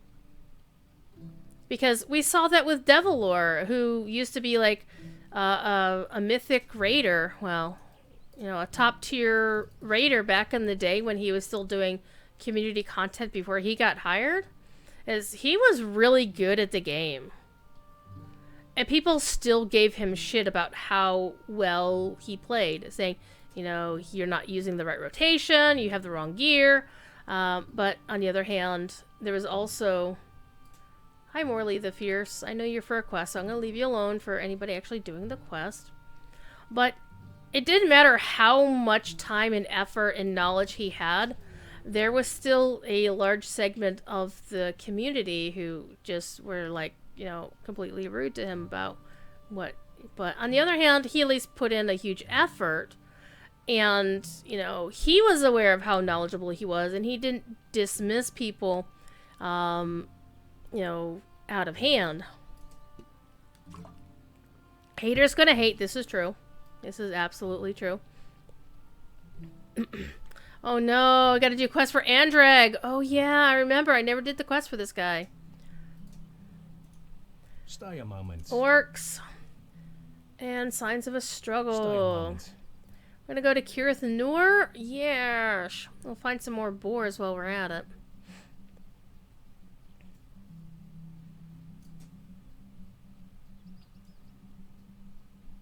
But I also agree with the folks who have said that a community manager should have some working knowledge of the game. Because here's something that I personally noticed when I was more involved with Court of the Rings, is that there were people who would roll into chat purposely trying to make him look foolish, or purposely asking him questions that they knew he didn't know the answer to, just so they could go back to their friends and say, hey, the community manager is an idiot, he doesn't know what the fuck he's talking about.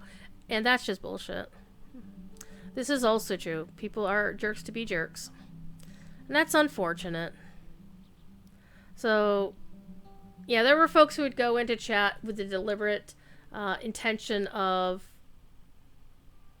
well, basically, they weren't acting in good faith, shall we say. Sell all. Stop it. Go back here. Loot all. Save those. Sell the rest. Clean the bags out. Keep going. And so these days, the funny thing is that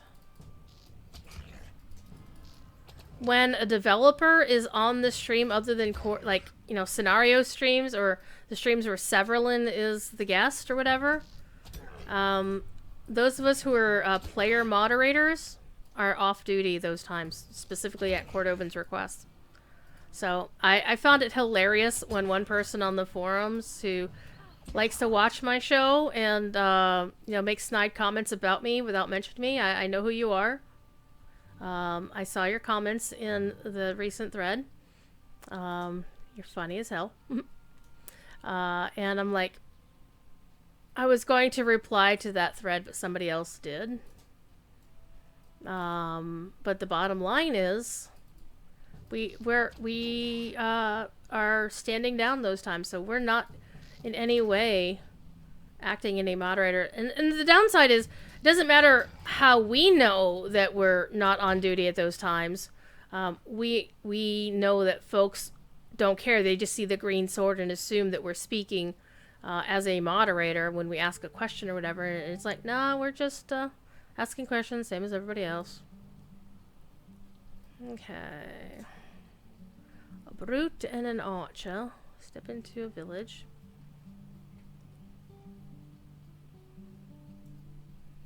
Okay, I need some prowlers and some killers. Should be able to find some here in Curith Noor. Maybe. No, they're two of the... Oh, there's the Red Reaver. Oh, the Red Reaver. They're up on the hill, though.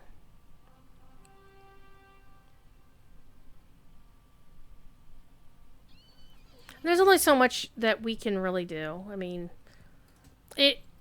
saying something, yeah, scenario streams are really awesome because, first of all, he's a voice that he's like a developer folks haven't been able to interact with before.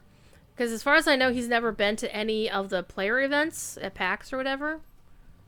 So unless he was one of the folks staffing the booth at PAX, nobody ever met him or knew what he did. And he's a really cool dude. Okay, Prowler, you gonna die. Killer, you gonna die. Grunt, you can live. Okay, so I just need 3 Prowlers. And this other player that I saw had already killed all of them, so I'm gonna have to wait for respawns. Rob Thornley! You can hang out there, sir.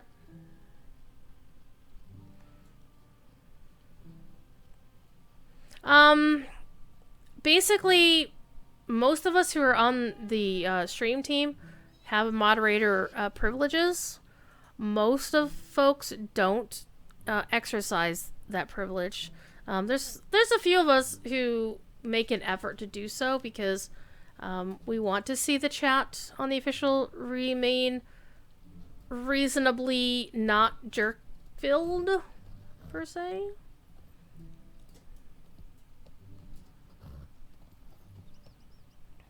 But we are specifically not moderating while Scenario is on or while Severland is on. Because basically what I believe Cord's plan there is to make sure that the only people who are acting during during those streams are employees at Standing Stone. So he does that stuff himself.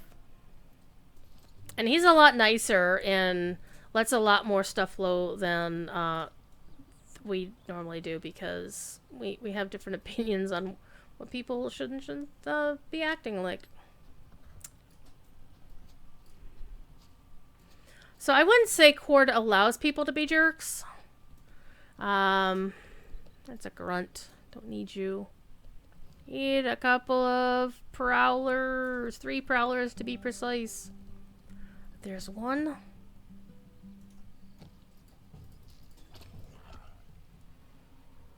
Oh, there's a killer.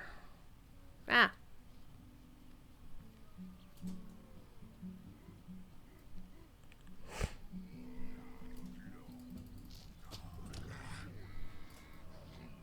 Grunt, grunt, grunt, grunt. Prowler. There we go. Talk to Andrek at the Old Greenway Fort. Okay.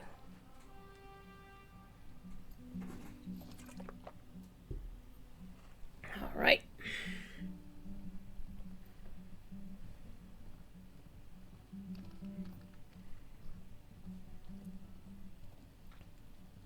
So I don't think it's any sort of indictment of us volunteer moderators, but I do understand how they prefer to have somebody from the company be on duty at the time. Tisket! Tisket, how's Recon? How's the pupper? How is life? Tisket's the favorite firefighter that I'm not actually related to. He's good. Passed out on his hammock. Aw, pupper. Greetings. Oh no! My bags are full! Surprise! This is what happens when you do lobby quests. Your bags are always continually full. Okay, whetstone, journeyman, clip of chives. There we go. Enough to finish that quest. Sell the complete Hobbit breakfast because I can't use it. What do you need? Okay. Talk to Barlam and Butterbur. Alright, what's in the bags? Loot all. Save the scroll. And of course, Lobby gear looks like crap. You know, it's Lobby gear.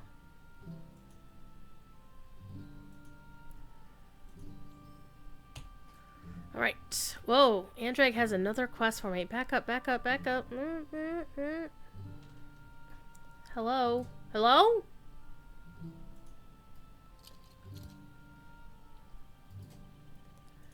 Would you do something for me? Kill orcs at Kurith Nur? Hell yeah. Stay And a moment. collect stolen supplies. Also at Kurith Nur. We can do this. It's 5 after 11 though, so officially the stream time is over. But I think we'll take just a couple minutes here to kill some orcs. It shouldn't take that long.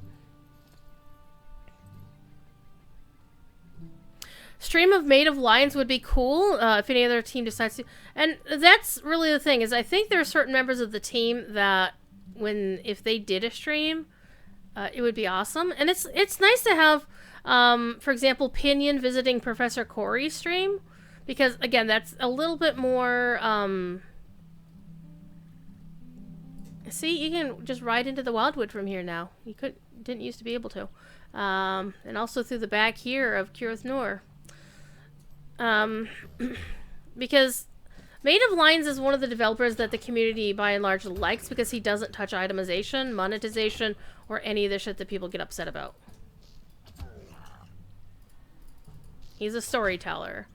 And he's always a good guest on an interview, like when he trolls Professor Corey, which is amazingly fun to watch.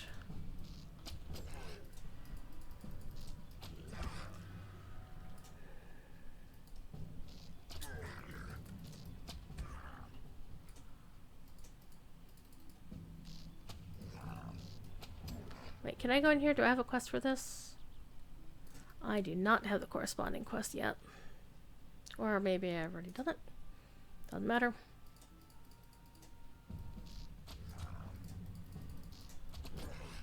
Like, there was a recent stream, actually this past Monday, with Strim Tom and Linabelle from the DDO team. And there's definitely a very different dynamic between the two teams and their community. The Lotro community is much more particular, and it's less of a partnership than the DDO community. I mean, there's some really nasty folks in the DDO community as well, but by and large, the majority of the people who interact with the devs on a regular basis through, you know, like their version of Bull Roar, which is called Lamania,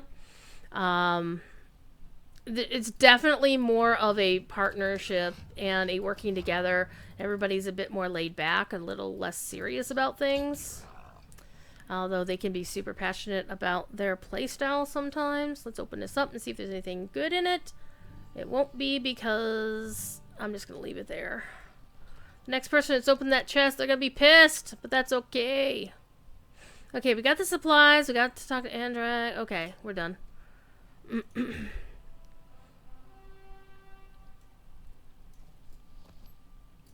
It was actually one of my streams. I remember being really irritated at this dwarf character behind me, because I was talking and doing my thing, and I was standing in a place, and this dwarf just kept running around the area that I was in. I was like, "Who the fuck is that?"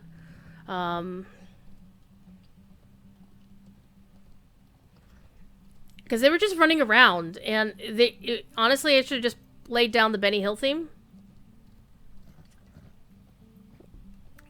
And it was more than slightly distracting, but they weren't doing anything harmful. I thought, honestly, they were stream bombing for a minute. But they just kept doing it, and then I moved on to the other things. I come back, and they were still doing it. I'm like, what? And then later on, I invited a certain developer to come listen to a band at the Prancing Pony, who was playing a song that I knew they liked, because we talked about it on Facebook. How can I be of service? Could I speak with you a moment? Okay. Oh, the cave. I now have the cave quest. How can I be of service? Okay. So we're going to locate the cave. We're going to do the cave quest. And come to find out, when I invited him and I wanted to say, well, who should I invite to this thing? And he gave the character name. I was like, why is that name familiar? And they come to find out it was the person who the dwarf was running around and around and around the end of the stream. I'm like, the fuck? So I now have a big laugh about it. And I don't really mention which stream it was because, you know, I normally have nameplates on so you can see their character name. And it's not somebody that you normally get to talk to. So one of the things I've also noticed just by, you know, being a moderator for like Josh Keaton, the voice of Anduin Wrynn in World of Warcraft, is there were a couple of people in his community that he had added to his BattleNet, so they were tracking what he was doing in BattleNet, and it's like, you should probably respect his privacy. And in general terms, developers want to just play the game with everybody else. Men to forge an alliance with the orcs encroaching into the northern Breefields, the Ranger Saradon sets into motion a plan to break the alliance before it can be established. And so that's just generally a thing is, you know, I just like to leave people, unless they're like my friends. Like, for example, I don't even bug Cord when he's doing his kin night with his friends. Because that's, you know, he's on his own time.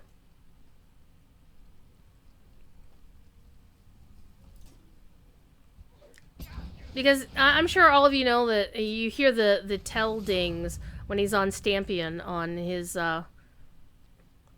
on Court of the Rings, that people send him tells trying to get him to pay attention to whatever issue they've got going on or whatever, or they want to group up with him. He doesn't want to be in a group on his show anymore.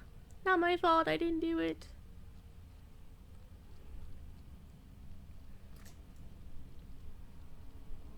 It'd be nice if we do actually have a pending invitation for Pinion. Catriona with the resub! 42 months! Your subscription is the answer to the question, the ultimate question of life, the universe, and everything.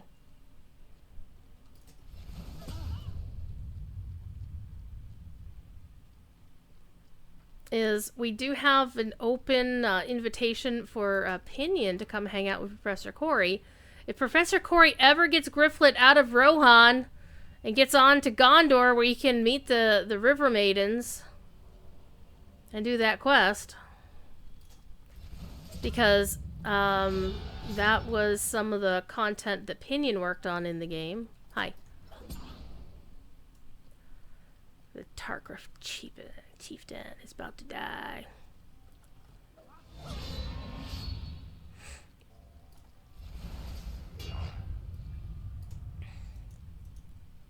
Bill Fernie, fuck off, you little bastard. Alright, instance complete. I can leave the instance. Alright, I do have to get going here shortly because... Also the fact that I know one of my other streamers is about to start streaming soon, anyway.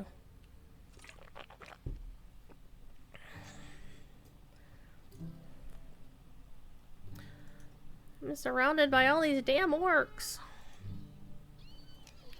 And again, with the bag cleaning, Druid. You gotta clean all your bags. You should sell all of these things. I could just destroy all these things, but I do like setting them to alt, even though they are journeyman stuff. I'm gonna leave that empty for right now. You did the River Maidens quest line. It's so much fun, these other quest lines. But yeah, that's something that Pinion put in the game. Is like one of the first things he ever did. I think, no, the first thing he ever did was the quest lines in the Great River, Parth Celebrant. And then the next big chunk of thing that he worked on was the River Maids. He also does a lot of instance and raid designing too. I think he had a big hand in a lot of the recent raids. I don't know what he's done with the Remmer Chant or anything recent like that. But yeah, he's good people. What can I do for you? Okay, 4 and 96. Let's take a look at the axe. It's gonna... That's actually not too bad for a great axe. Sword, not so awesome. Hey, we got pants! He's a ranger! It's ranger pants! Hey, has anybody talked to Gussie recently? Oh, I need 2 slots available for this shit. Well, damn it. Well, we're gonna do a quick mailing of something to somebody here real fast. Oh, I could put the ruby shard in my vault. My shared storage. Not my vault, my shared storage. Because I've got gemstones right there. Boom! Shakalaka. Boom! Shakalaka boom. I just picked the sword accidentally and I didn't mean to do that. Oh well. Okay. Well, let us get our ass to Bree. Because we still have to talk to Barley. I'm gonna go stopping at Ceradan just to make sure he doesn't have a quest for us. And after the stream, I will do my evening chores, which means Thief Kitty gets his snack. Because Thief Kitty deserves his snack. And so does Mama Cat and her youngins. She doesn't have a better name. She's Mama Cat. That's what she answers to. Ceradan does not have any quests for me, which is good. I wasn't expecting any, but you know, you gotta double check. Alright. Oh, we haven't beaten all the boars yet, so we need to do the boars, as it were. Let's go find some boars. Oh, there's one right here. You count, yes?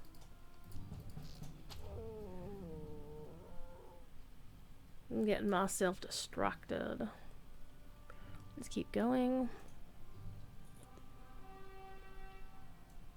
I think my favorite quest line that should have been part of the epic but isn't is the Silithar quest, because it's just so good, and the fact that you actually need a group to finish it, which also makes it a bit annoying that it's not part of the epic because there's no inspiration buff for it. You have to either be way over level or you have to have a group.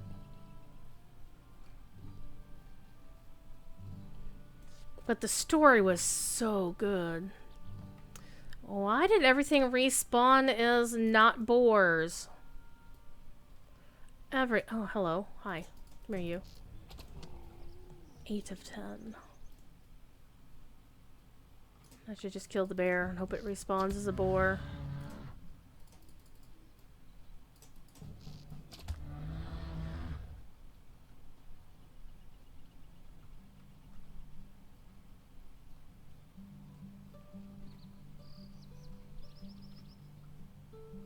Oh, let's go talk to Andrag. We'll call him Andy. Or a way for your over-leveled friend to take you through it, yeah. Would you do something for me? You like the blade that was broken quest chain? The one in, Angmar? Oh, we get to talk to Ceradan. Ooh. Okay.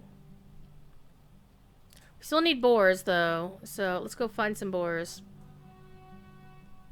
Plus the fact that I do enjoy playing Lotro a lot. You know, just shooting the shit while we're casually questing around and stuff. Alright, should be some boars up here. Not wolf. Their castle. There's a boar. I'm a boar. Oh! The blade that was broken. It's an Evendom.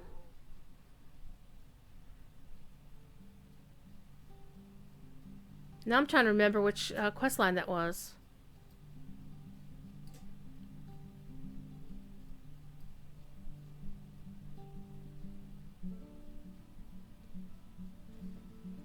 We might be talking about the same quest chain. The blade that was broken, when it culminates in a level 40 fellowship quest called the Tomb of Elendil.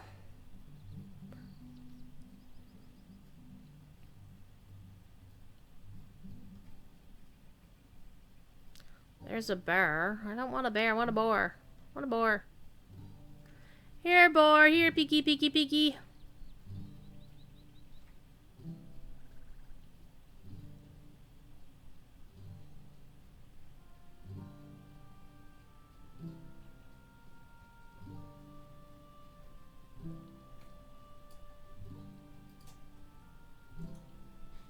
Greetings. Oh, god damn it.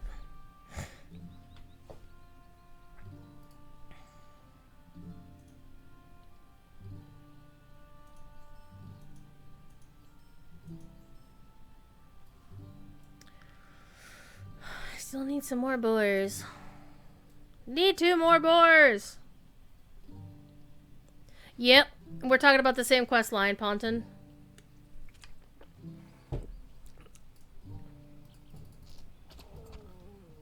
$11 boars. Ha ha ha. I should also make proper food. I've only eaten once today, so I probably need to do something about that.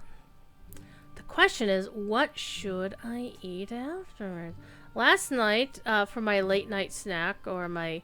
Oh, I didn't eat anything until 7 o'clock in the evening food, which meant I should probably eat something around midnight. I made mac and cheese. Notice Lake's Swine, level 18. Splinter Tusk Sow, level 15. That Lake's Swine didn't count for my quest. Oh, and there's one right behind me. Oh, rude. Alright. We're almost done for the evening. We'll go see if I notice anybody that I actually like streaming Lotro. Might raid somebody. One thing I dislike about raiding is I have this really nice theme song that I commissioned from Wayward Plane. And the thing about raiding is that by the time I raid somebody, if I wait for that entire song to play or get close to it, What do you need? oh, your buddy down here is the one I need to talk to. So my choices are either raid immediately and then cut off the theme song so I can actually then switch to that stream and greet the streamer and, you know, do the whole raid stuff. Or I wait till the end of the song and then raid people over, at which point it becomes a case where everybody else has already left the channel by that time. So I haven't found a real good solution to that. I might, I think Wayward might have given me like a shorter version of the song. I have to actually go dig into the files again, that I could then use that for the outro instead. And then set the outro's timer to shut the stream off when that song is done playing. I get a helmet. All right, we're going to Bree, fam. Wait, he now has a quest ring for me. Shit. Saradin, what do you want? The farm. We'll go talk to the farm. We'll go up to the farm. It's just nice we could just ride up here.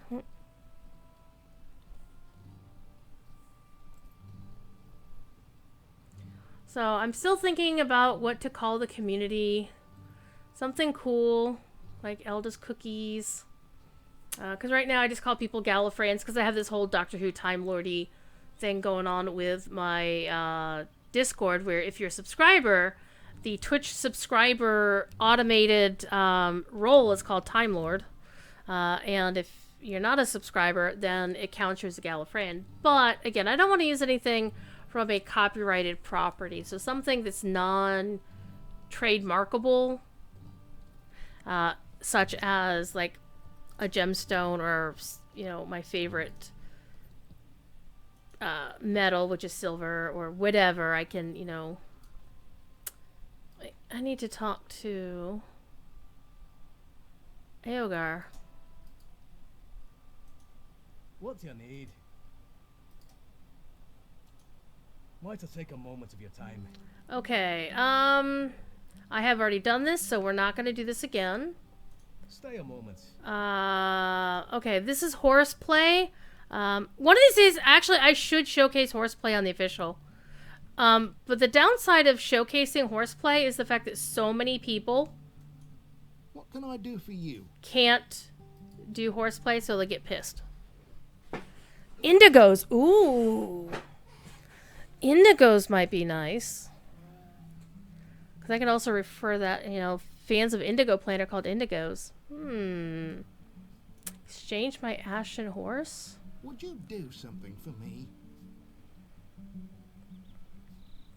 Interesting. I didn't know that was a thing. Anyway.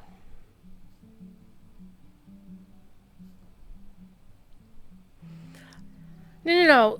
The horseplay is a special reward that was part of the Rise of Isengard pre-order. There's like a legendary thing that you wind up doing a series of quests for this horse over here. He is called the Descendant. He is obviously a war steed by design. Look, he's a war steed. He's not like a regular horse. And it was only available during a certain period of time. And it was only available if you bought like the legendary, like the highest tier of that expansion during the pre-order time. And it's no longer available. Because unfortunately, this is one of the things that Turbine shot themselves in the foot about, is they did these time-limited exclusive promotions that they can't offer again. They legally cannot offer them. So, for example, if I create a new character, I'll get a quest to go talk, basically you start in Coombe, you do some stuff there, and then it sends you over here, and then you do some stuff with the horse, you do all these dailies, and you eventually get yourself a title and a cloak and a couple of other fun things. Not really game-breaking or anything, but if, for example, I create a new character and throw away the letter that starts the quest chain, I can then send a ticket to Standing Stone and said, oops, I made a bad, can you give me my item back? And they will, because I'm authorized to have it. But for an account that never bought that edition back then, they will not grant it to you. No, it wasn't a Lifetime thing. Lifetime was like the first year or so of the game. This was like Rise of Isengard. This was basically preparing us. It was either Rise of Isengard or Riders of Rohan. Because it was basically something for folks to learn about war steeds or what they were going to look like before war steeds were in the game.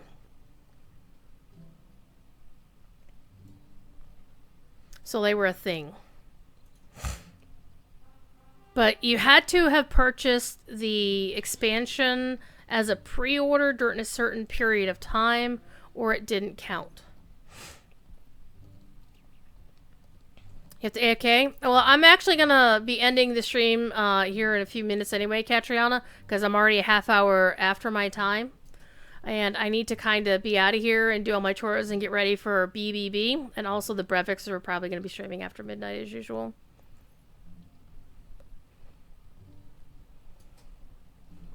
Actually, let me go look it up on the wiki. Locho wiki.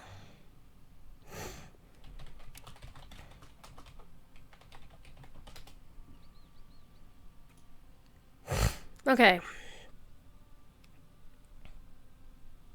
Yeah, this deed is available only to players who have purchased the Riders of Rohan Legendary Expansion. But I remember digging up the jargon of like going back on the Wayback Machine to find the old ads for it, because people were like, "You don't have a timestamp on this," or blah blah blah. You're not legally bound not to offer it again. And I'm like, nope. Here's the ad. The ad specifically says you have to buy this by that time. Buy this thing by such and such a time. So.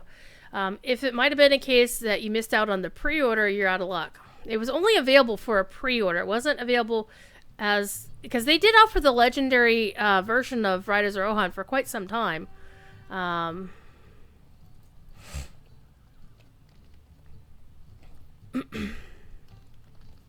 But it was a specific limited time thing where they after the cutoff, if you didn't get it, you were out of luck permanently.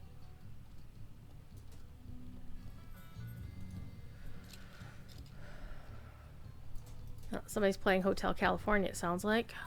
Alright, let's talk to Barleyman. How can I be of service?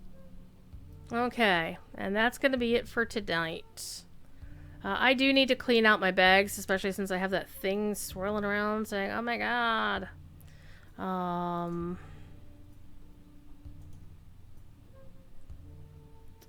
Sell these. Yeah, these are just going to be a case of loot, sell. Loot, sell. No. Sell. Loot and sell. And then I'll deal with the rest later. So, I like to thank you for being here. We'll be back on Monday with, I don't know. Monday is the day that I don't have a specific schedule plan. I might stop in at Ales and Tales. I don't know. We'll find out. But Wednesday will be the Legend of Zelda stream, Ocarina of Time. But it will also be the last day of the month. Therefore, the Wednesday stream will be the stream that I draw the winner of the art raffle. So, exclamation point bunnies. You know, it must be bunnies. If you want to join that art raffle and have me draw a picture of your character. Yay! Like, the most recent art victim was Eldaleth. Yay! So, you know the drill. Be good. If you can't be good at it. And I should hope to see you soon. Bye! Hit the button.